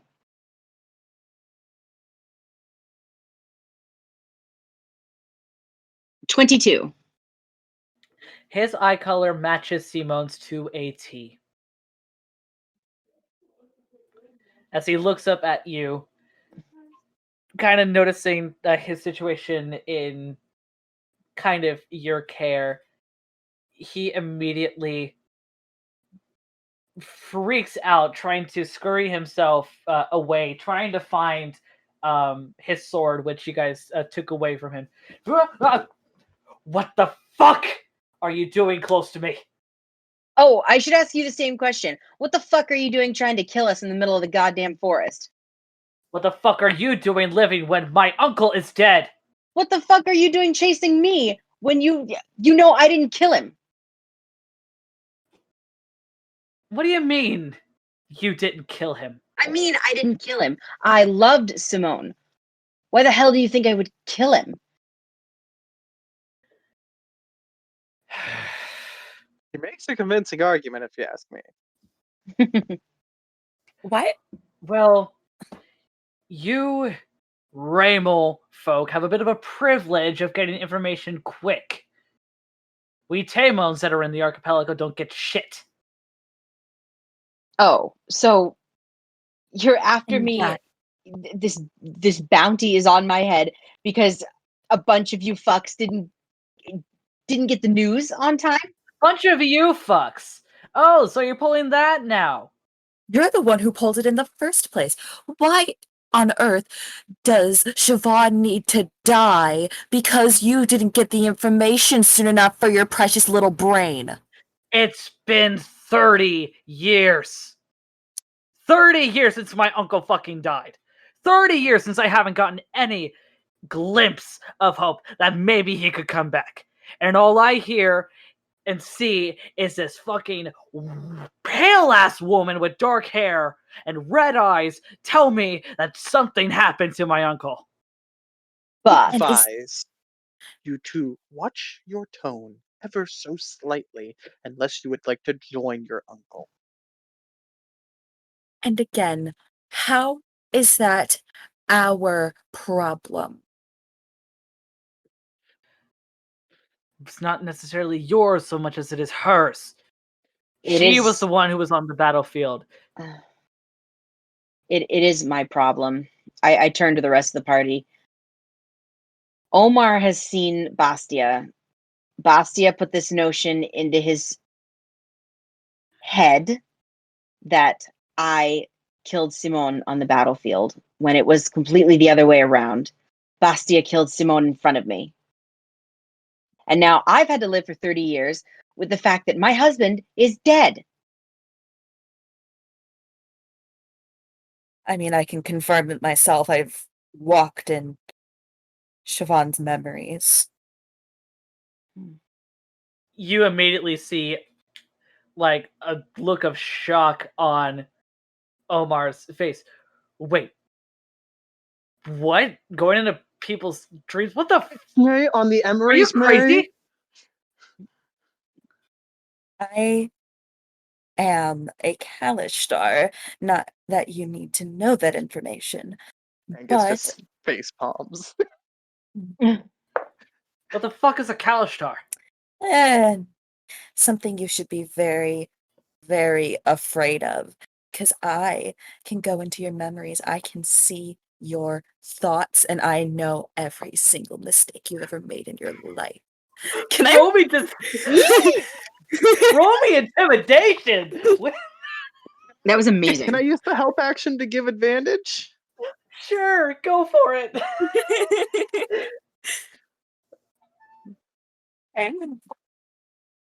It's Alright. true. It's very unsettling when she does it. I Really rolled an digs 8. through your brain. You can feel it while it digs through. It's really unsettling. 18. Omar looks at you, wide-eyed. I thought that kind of magic was gone for centuries. Oh, well, And we're you- very much here. And you know what, Omar? I'll let her do it. I will hold you down while she does it. At which point, the half orc kind of interjects. Now, you really think that's necessary? At which point, Omar interjects. Knock it off, Halo. Omar looks back over at the rest of you. Okay, so I guess I was duped. What do you want me to do now? Get up. Um, Oh, Well, Yorgi was gonna say first, say you're sorry. and then after you've done that, you can get up, take this brilliant newfound information that you've learned, and take it and yourselves back to where you came from and thank the gods that we didn't smite you to death. We can't go back. Moore's layout has been filled with even more of the fucking Royal Battalion. We got set up. Honestly, I thought that maybe taking your ass in, especially with the info that, what, you said her name was Bastia? Mm-hmm. Bastia. Taking the information that Bastia gave us, maybe get a little bit of a bounty so that maybe our names could be cleared. But no, we had to be set up with saving. Was it really a setup? Or at which point, the red-haired archer kind of pipes in. It was less of a setup and more of a self-defense. We were trying to help someone who was going to be unlawfully punished for just being a peddler. Their hands were going to be burned off, and we tried to step in, but the guards didn't like that. So, because we resisted arrest and also got in their way, now there's a bounty over our heads. So we thought that an eye for an eye, basically. I hate when the people that attack us have similar stories to us. It's annoying. You know, I think I know a place that these guys can go. I I think I know so exactly where you're too. talking about. Mm-hmm. I think they should go to the bounty folk with this story, and they'll give them a place to stay that's safe from anything that could possibly come their way. I mean, we were desperate, murderous assholes at the start of our journey as well, so it just makes sense. And Cree was just here for the ride. Yes, At which point, no, I agree with Georgia and Angus. I think you would be safer there. And I think you'd find that they'd be welcoming and a little bit less intent on murdering you. Halo and the others kind of look at you for a moment. Halo then looking at Omar before back at you guys.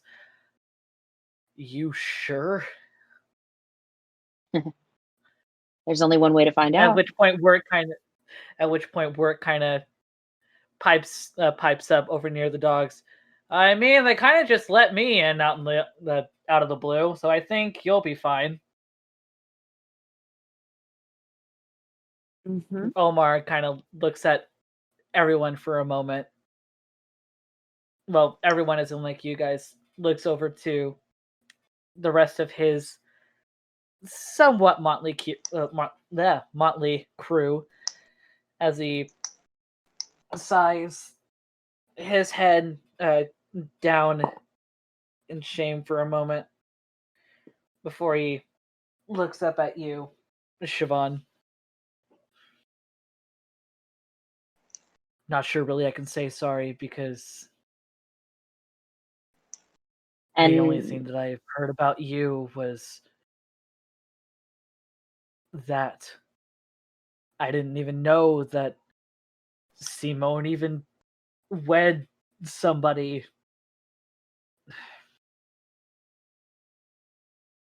and I'm not sure I can forgive you right now, but at least I got to see his eyes another time in my head. My gift to you all is that you're going to live, and we're sending you to the bounty folk. At this point, Cree kind of like she's been sitting with the dogs a little bit and getting like sleepy again. But she kind of like gets up, plops over, yawning. Her teeth are sharp still. Again, they mostly look human, but they're kind of extra pointy. At which point, the one that you had scared the shit out of, who happens to be the half-orc, Halo, looks at you, and he starts trying to scoot himself away, still in these haphazardly done restraints, like, nope, nope, nope, cat, nope. She completely ignores him, walks kind of close to everybody, and is just like, If you give me a map, I can point out where the Bounty Folk entrance is. I remember where it was. Mm-hmm. Omar kind of looks to the others for a moment before honing in on Viviana. Vivi, you still have the map, right? I think so. Cree walks over to Viviana and is just like, Where is it? Gib map. Yeah. Front satchel, left side. okay, so Cree goes into the satchel and pulls out the map. You find a map Neat. of the entire archipelago, similar to what you guys have, just not coded for any destinations quite yet. She kind of like she glances over it and then like showing it to like Viviana and like Omar specifically. She kind of just like points out the spot where the bounty folk is. Right there. Omar and Vivi kind of lean in, trying to study it for a moment. Oh, so only about a 6-hour walk It's from not here? that bad. We just left from there. Mm-hmm. Omar kind of looks at you, Kree. Well, that's really good to know. Which direction, though? At which point, Cree Genji points. Okay. Because I can see that she can do that because of How her- long that she's been her on her own in the her woods. wanderer feature. She's Yes, got an you excellent can. memory for maps and geography. That you do. Actually, she'll describe the actual like what the area around where the entrance is like looks like pretty like accurately as well, so they can find it. Genji, well, all of them are listening pretty intently, but Genji pipes up. So, it's that easy to get there. Well, that's how it was for us, yeah. Well, I mean, there's also you'll have to solve like a little riddle or something, but it shouldn't be that hard. I mean, ours took like 2 minutes. Huh. Well, as too good to be true that sounds, I guess we are pretty indebted to you all. I mean, come on, especially since you helped my wife and this asshole. Kree yawns again, and just kind of like stares them all down, like not in an intimidating way, just like she's grumpy because she wanted to be she wanted to be asleep. And she Even Grumpy Cat is intimidating Cat to Halo. but she's just She just got like a little grumpy face on. She just looks at all of them. All right, glad you're sorry. Don't do it again. And she walks back over to the dogs. And I want to say that she actually like plops down with Moonjumper and actually like starts to drift off. Like she's not asleep yet, but like it's like she's getting herself comfy. Mm-hmm. What choice do you have? You can take the information that we've given you. You can live in the forest for the rest of your life as vagabonds or bandits or wanderers, or you can go back to where you came from and likely be murdered then.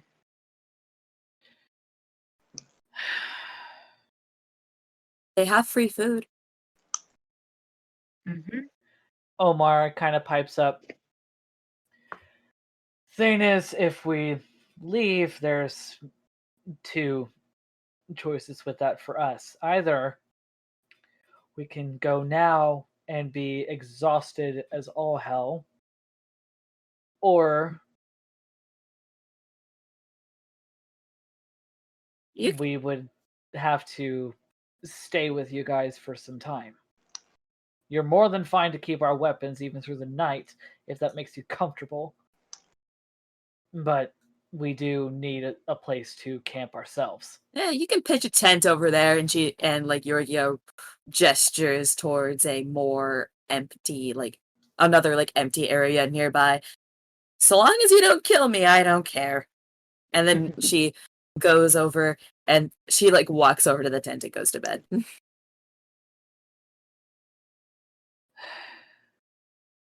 You mind, I don't know, untying us even?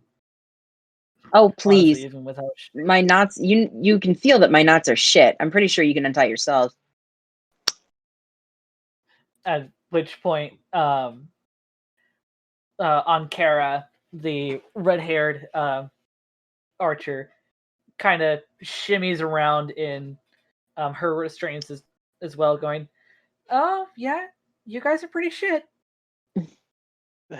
Don't get too cocky. I still have fireballs, I say as I walk behind some of them and just kind of use my dagger to help speed the process along. Please. That's because you didn't have the no. Dexy cat tie the knots.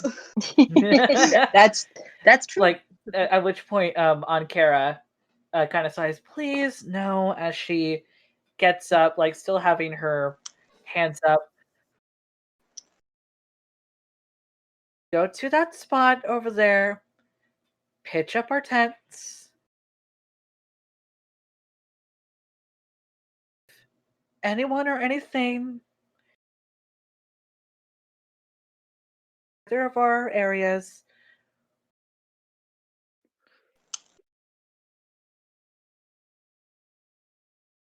What? Is Tyler cutting out for anybody else? Yeah. Oh no. There you are. You're back again. Hey, you're back. It's probably because I was being semi-quiet. Okay, Yeah. so Ankara basically said just we'll pitch a tent. We'll pitch our tents at the area that you guys mentioned. We will mind our own business, except for if there's anyone or anything else that tries to ambush either of you guys' camps, in which they will aid. Nothing else will happen tonight, and when morning comes, they will leave. Is that doable? Fair enough. Yorgio's already asleep.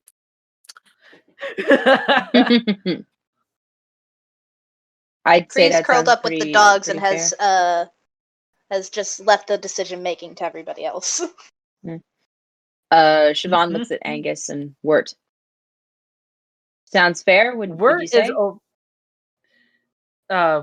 Wirt is still over with Sundancer, roughly hearing all this as he shouts, "Yeah, that's fine." Okay. Can I get a second go on what I'm being asked? I'm sorry. Oh, it sounds fair to you if they stay for the night, we keep their weapons, and then in the morning they leave and leave us alone. That sounds fine. I would like to remind all of you before we lay down for the evening, I don't sleep I meditate. Right. Just as a reminder. No, it's Me not too. an argument of semantics. It's an argument of don't fuck up where I can see you. All good. All of them look at you, kind of raise brows. Omar pipes up, "We're not magic users. It's not like we could if we wanted to." I mean, you seem to have no trouble using something to try to bash someone's brains in. Well, you're also holding them for the night. It's not like we're able to do anything like that again. You'd be surprised what you can do with a rock. You talking from experience? Yes, actually. At which point, like throughout all this, Ankara has been undoing the. I went by and cut everybody's wrists free with my dagger. Okay. That was a while ago. Yeah. Fair. Mm-hmm. Yeah. So the rest of them have all stood up, and now, after however you want to call this sort of moment, a little too uncomfortable to say like any further goodbyes or thank yous, the five of them just walk off over to the other empty spot nearby to start setting up camp for themselves. While they are setting up camp and everyone else is kind of doing their own thing, probably going back to bed, the most of them. Angus would Kree, like to. yeah. Oh. I was just Kree's kind of like curled up with the dogs and his like. In your yeah. Yeah. Considering first off, let's see what things have in store. Roll me a d6, tell me if you get evens or odds. Okay. Odd. Odd? Okay. Roll me your d6 again. Tell me I will count 1 and 6 as the same person. Tell me what number that you get. Why is this dice weighted wrong? I keep Uh-oh. on rolling ones on this. That's so weird. You should do a test on it at some point. I'm gonna do a test on this one. I'm gonna roll it. All right, this one was a 2. Okay. Great. You managed to land in. I'm trying to remember the numbers that I had. You managed to land in Kree's dream. Oh. Her Neat. dreamscape. Kree, would you like to maybe describe Kree's hub dreamscape? Oh, frick. How did I describe that to you before when I was thinking about it? Let me think. I gotta remember. You want me to describe like the door place, right? Yes. Okay, so it's not as pure white as Siobhan's. I decided it was a little like grayish, not like a very light gray. So it's not like blinding pure white in there. There is there's like an archway that looks like it's made out of like trees. So that's like on like I'm gonna say there's like 4 doors that you can see. I might add more later if it becomes relevant. But on the left there's an archway that's like made out of forestry trees, kind of like it looks naturey. There in front there is a homely looking door. It looks like the door to like a house. Okay. Let's see. What's to the right? Well, I can tell you behind. Let me have a moment to think about to the right, but behind Yorga, there is a basic like dilapidated looking doorway. It is locked, like boarded off, locked off, like do not enter kind of doorway. Like, yeah, no, I don't know Big what kind ol' of checks no. would I don't know what kind of checks these would be, but if you wanted to try and go that way, there would be there would be a lot of checks you'd have to make. It's a whole big no going that way. And to the right, I'm going to say it looks like the door to a, like, you would see on a ship, like a sail ship.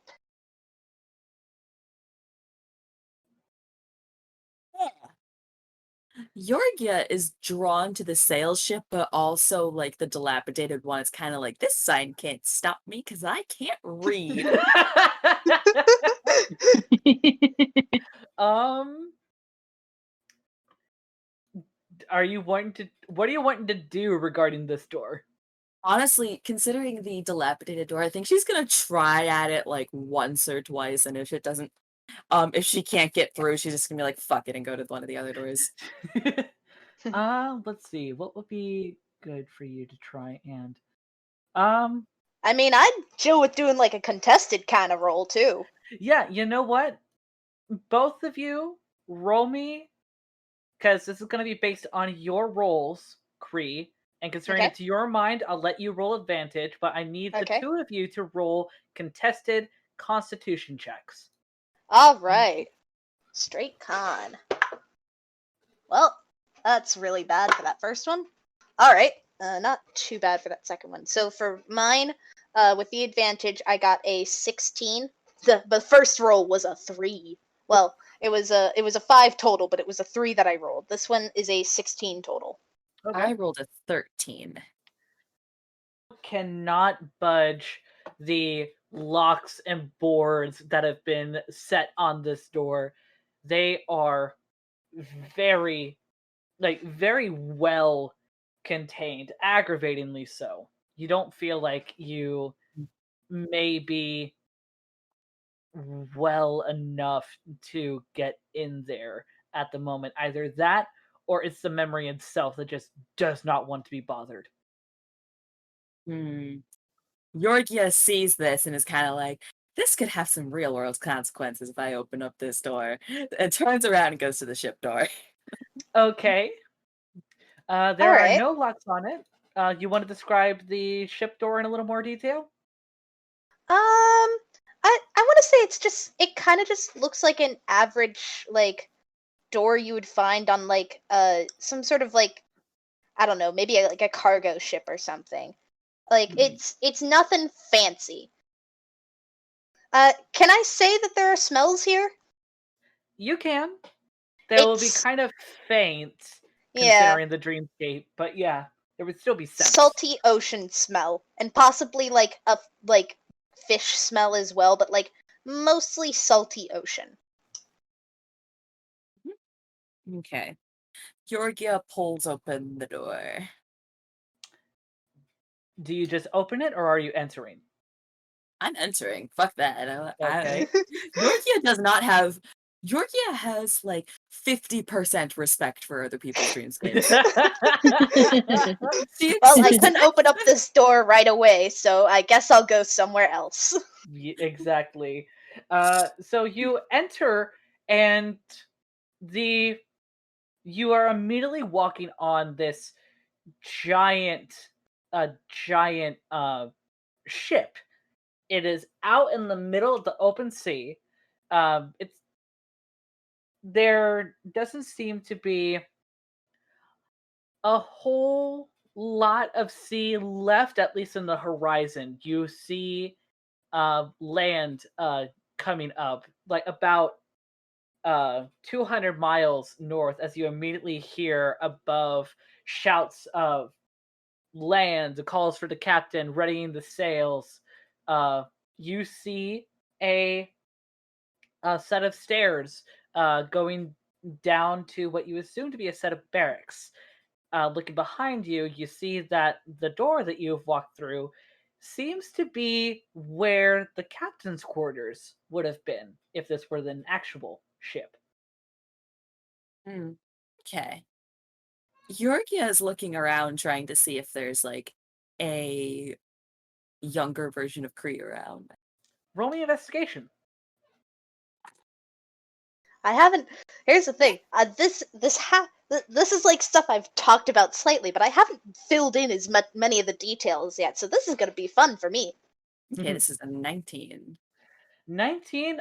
You do not see Kree. You don't see a little person that you would think Kree immediately. However, after about a minute, you see this little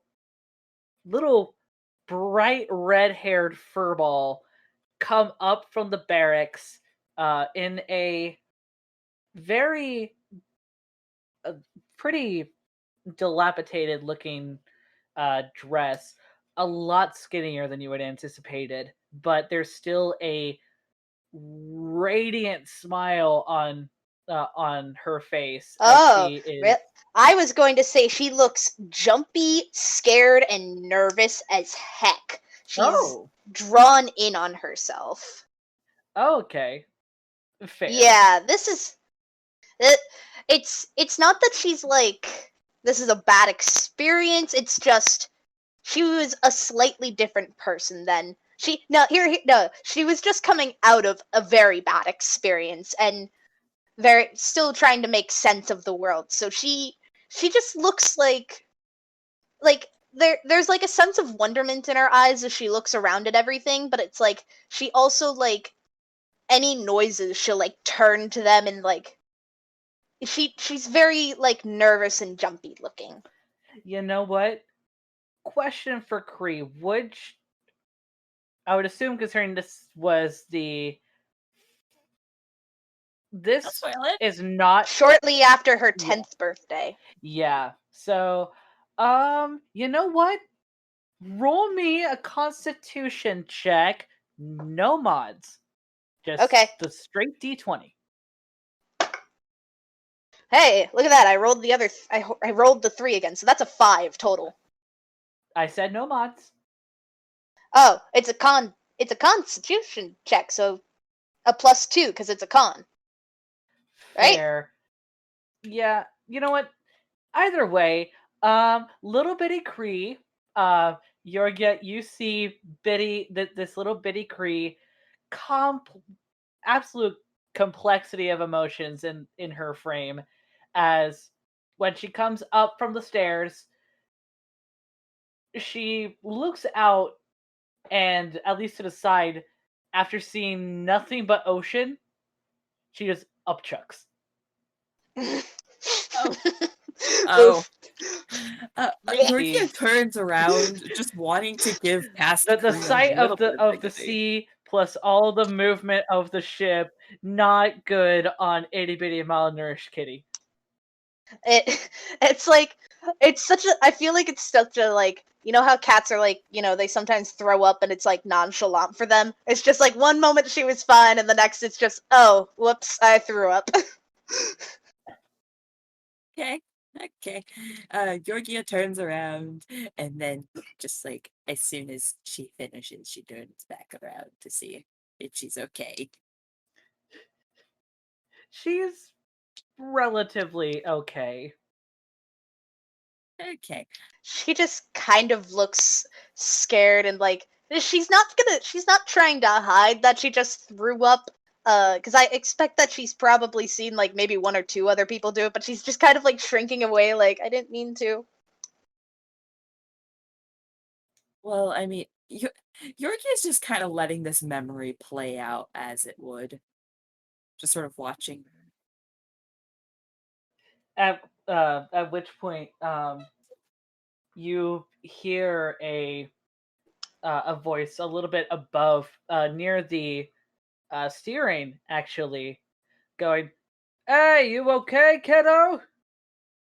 Kree kind of like she jumps at the noise again, looks up,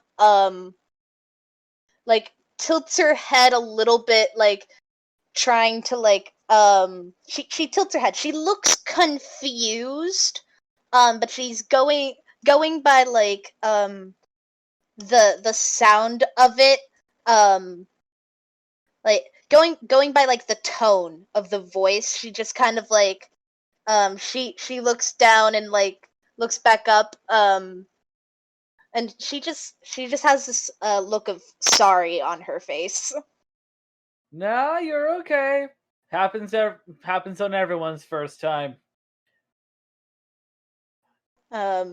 She kind of like nods, like I think she knows okay.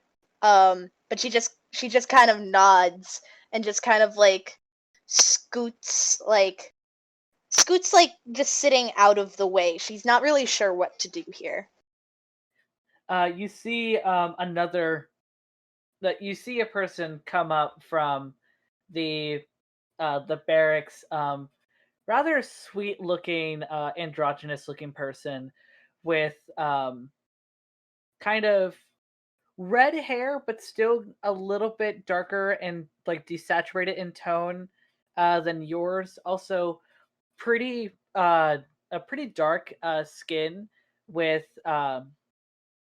faintly pointed ears and a rather large tusk. Um, they look over to you and start speaking to you in Ofiko, but obviously in a rather thick foreign accent, going, "Are you okay?" She understands this a little better. Not great though. But she understands enough where she nods. The person uh, looks out over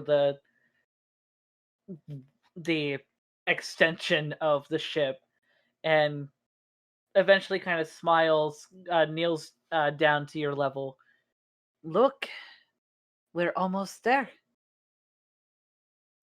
Kree like looks out at like the approaching land.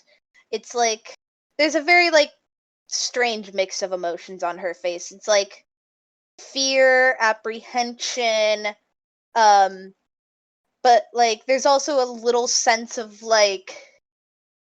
um like uh like I don't how do I explain this? It's like hope. It's hope. She's terrified, she's confused, she's um a little like sad, but there's this glimmer of hope in her eyes as she looks out at the approaching land. But yeah, for you, Georgia, this whole situation of hearing another language in the dream, it's like a really weird, almost overstimulating kind of circumstance where you hear more quietly the original language, and then you hear someone somehow dubbing over them in Garamok. Do I recognize the voice? Is it just, or is it like a It disembodied, like a thought? voice? it's like a disembodied thought. Is it Okay. like is it entirely of like Yorga's like, Kalistar thing? Yes. Okay, because I was going to say if it has anything to do with like it's Kree's like dreamscape, so like it might translate to common languages and stuff like that. Yeah, no. Yeah. Because Okay, it's cool. primarily for Yorgia right now, hence why it's translated into Garamok, not in common. Oh yeah, Garima. That makes sense. Yeah, okay. Yeah. Yorkia. Um. Huh. At which point, Dissociates for a second. oh, I'm good. during like the silence and seeing this interesting kind of speechless moment of bonding question mark between this very much orc woman and this younger Cree, the ship eventually actually lands to a port that you roughly recognize, Miss Georgia, as Roots of Teobor, one of the areas in the Ikrai regions of the archipelago. Roots of Teobor is one of the few Ikrai regions that actually continues to attempt to send um, exports to your homeland even today. Though right before you had left, you do remember hearing some talk from the priestesses about how some some exports have been confiscated uh, from. Okay. So this is of memory coming back even for you, as you really very much a stereotypical um, port city aesthetic. Very obviously a lot of fish, a lot of fish smells. If you don't like fish, you probably shouldn't be here. A lot of people walking around. You see a few people um, brandishing different instruments or different other materials, weapons, not weapons for fighting, more so weapons for circus acts. As Oh. through a little farther away from the port, you see a line of circus performers begin walking through the streets. Some juggling, some spitting out fire, some doing a myriad of tricks. Contortionists, people on stilts. Okay. Yorkia at this point approaches Cree and tries to get her attention. She has like had varying degrees of success with this in the past. um, both of you roll me opposed. You know what? Yeah, opposed intelligence checks. Okay.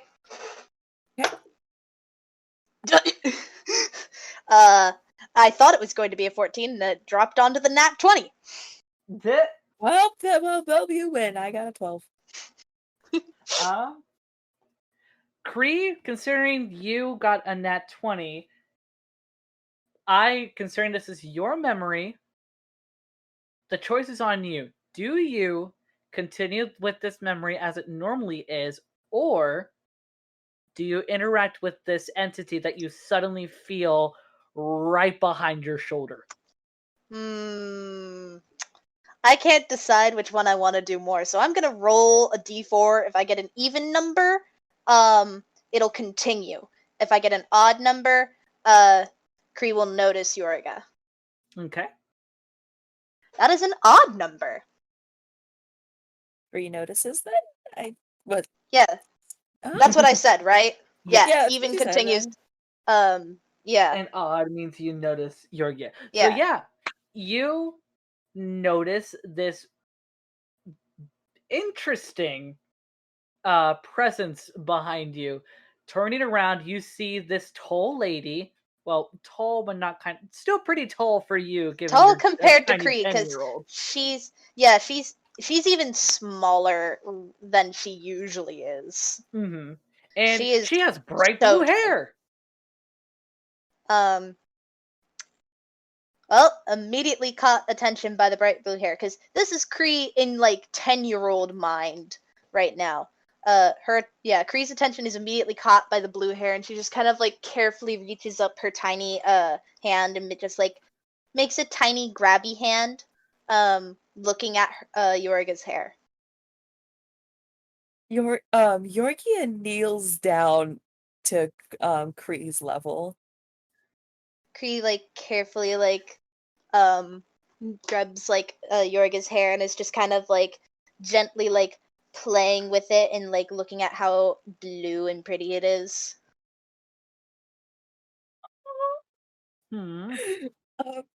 Yorkia looks at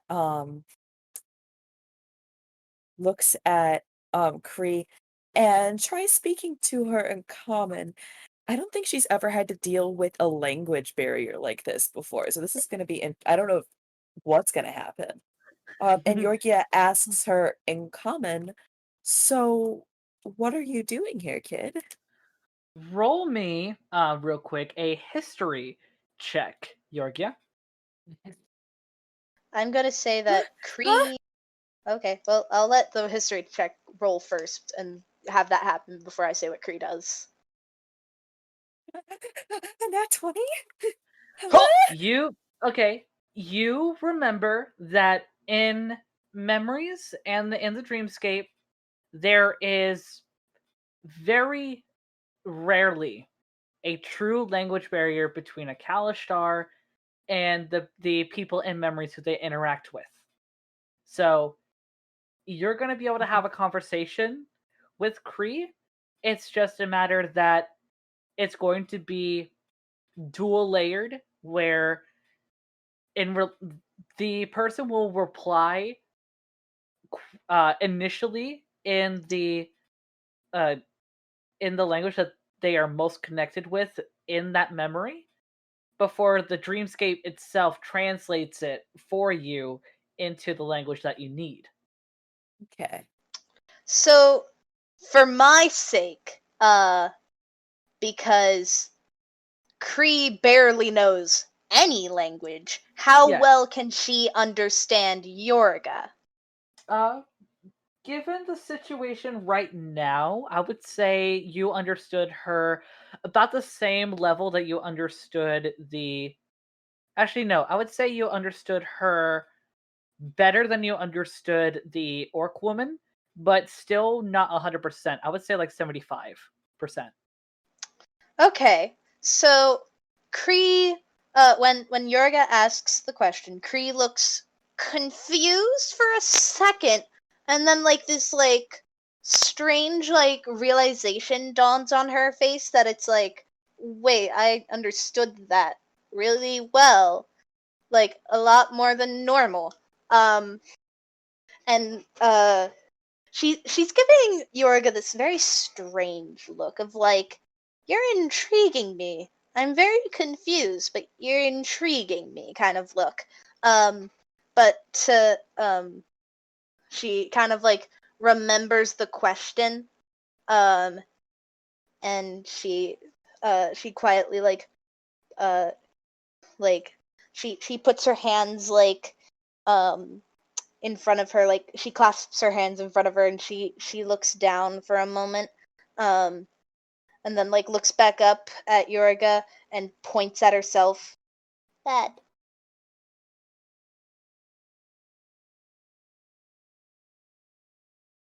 Ah, Got frick. Oh, No, okay. no, I thought everybody was incredibly silent. I'm like, oh, did I disconnect again while I was doing all that? no, you were fine. Oh, Well, well, I ruined my that moment. no, my microphone didn't pick up me audibly like gasping as Yorkia. Oh. She Yorkia just like is like taken aback. She's just like, "Oh my god." Like she did not anticipate that, and she like tries to like hold her face in like a calm expression. Like she still has a look of worry on her face, and she's like,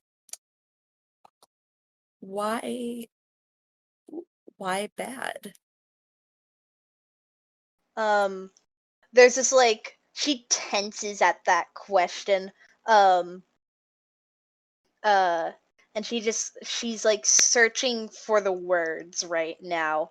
Um, she kind of like points to like the birthmark on her eye, and also like on her arm. She points to the one on her foot as well, just any that she can kind of see. um and she also like, and she points to all of them at first, and then like as she's thinking about it, she also kind of like points at her teeth as well. She's honestly just she begins to just kind of like point out just random features. It seems like she gets to her ears as well. They are like slightly pointed, not like super pointed. Not like completely elf-like, but like I feel like she could be mistaken as like a half elf if you didn't know a lot about him. Like her pointed ears, like she just points out a lot of her characteristics. And okay, here's the thing about tiny 10-year-old Cree. She kind of like, considering the strange circumstances and how much how strange Yorga is, she kind of like looks around at like, if there's anybody watching, and she kind of like kneels down just a little bit and carefully like pulls up just a little bit, just a tiny corner of her dress to show like the very tip of her tail, and then she drops the dress, like make sure she's all hidden, like looks back at Yorga and just points at herself again. Bad. Yorkia doesn't know how to respond, so the first thing she does is just shake her head, just like in disagreement, just like, no. No, not bad. Not bad at all. That's amazing. You are. She points at Cree and says, special. I kind of feel like I want to roll to know if she understands that word. You know what? Yeah, roll me an intelligence check. No mods. Okay.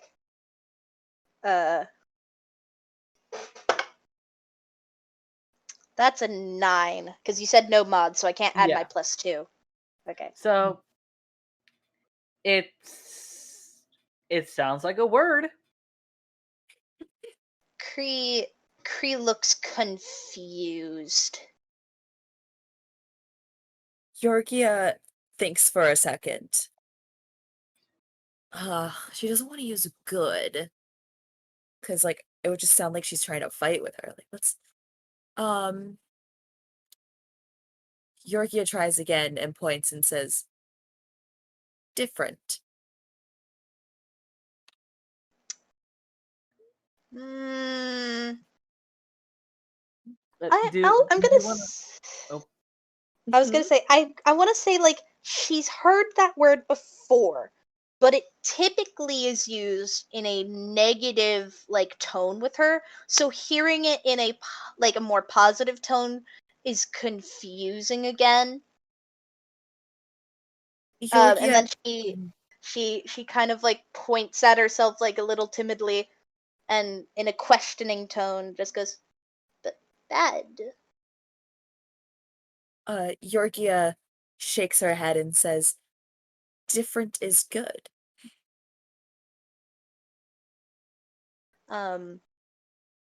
She kind of like looks up at her. Good. Yeah, good.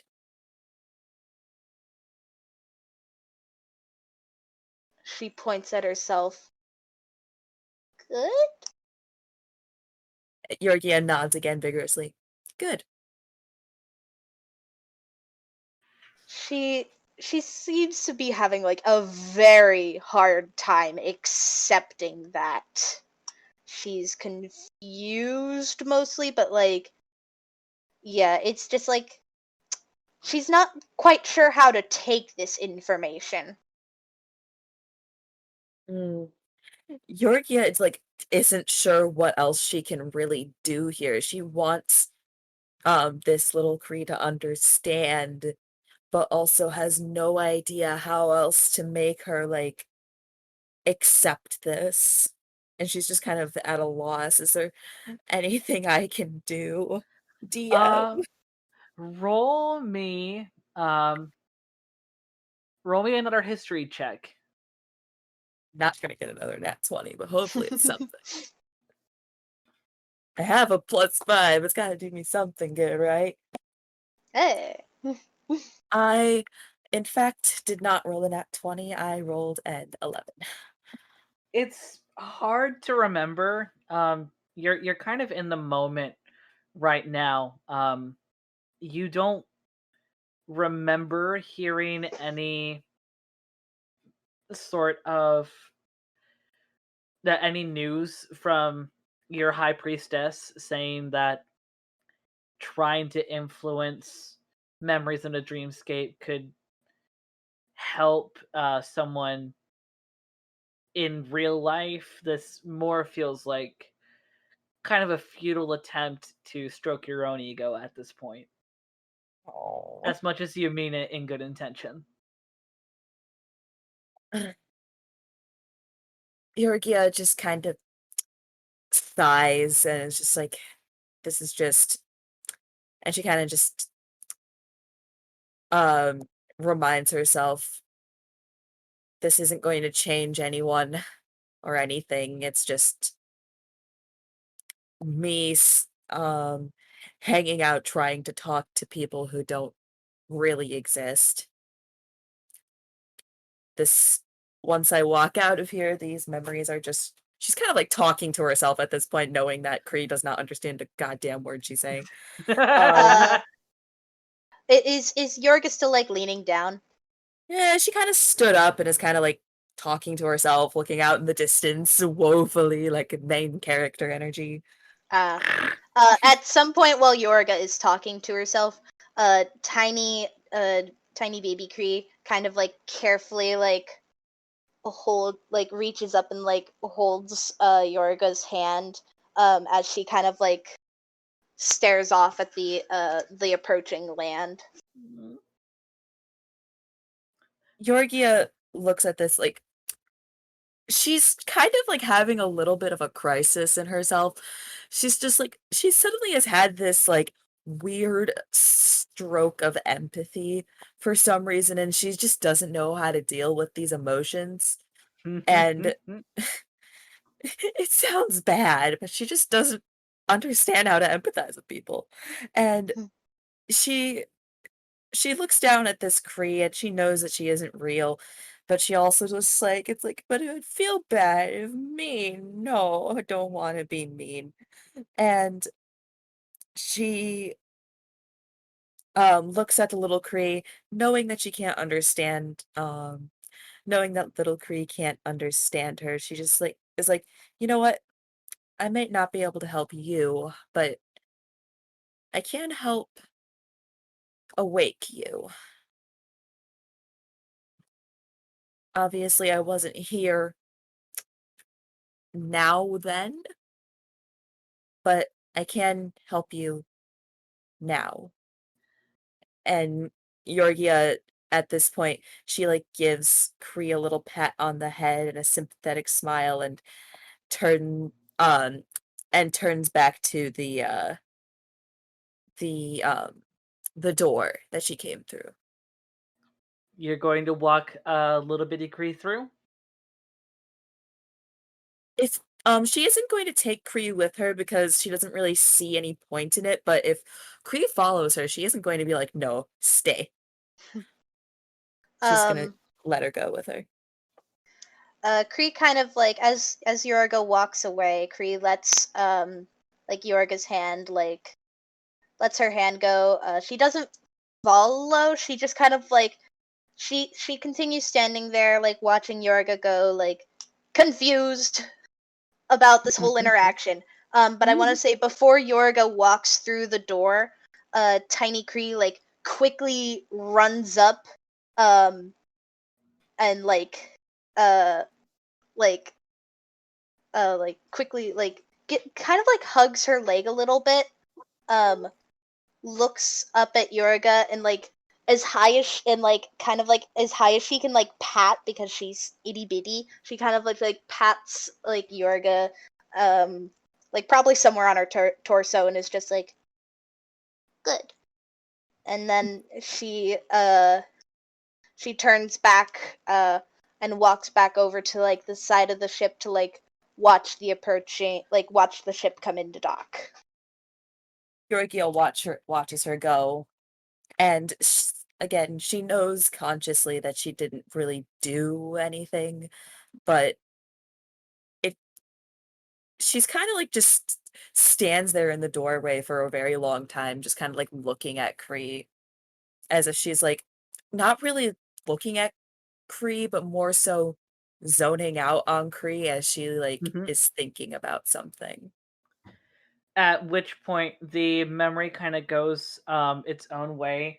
The ship finally comes to port, and everyone on the ship has gone through the process with opening the dock, bringing down the dock so that it connects to the port, tying the ship down so that it stays put, and you see many other people of many different creeds come up from the barracks and begin their way off of the ship, and Kree eventually gets enveloped in this crowd of people until they're gone.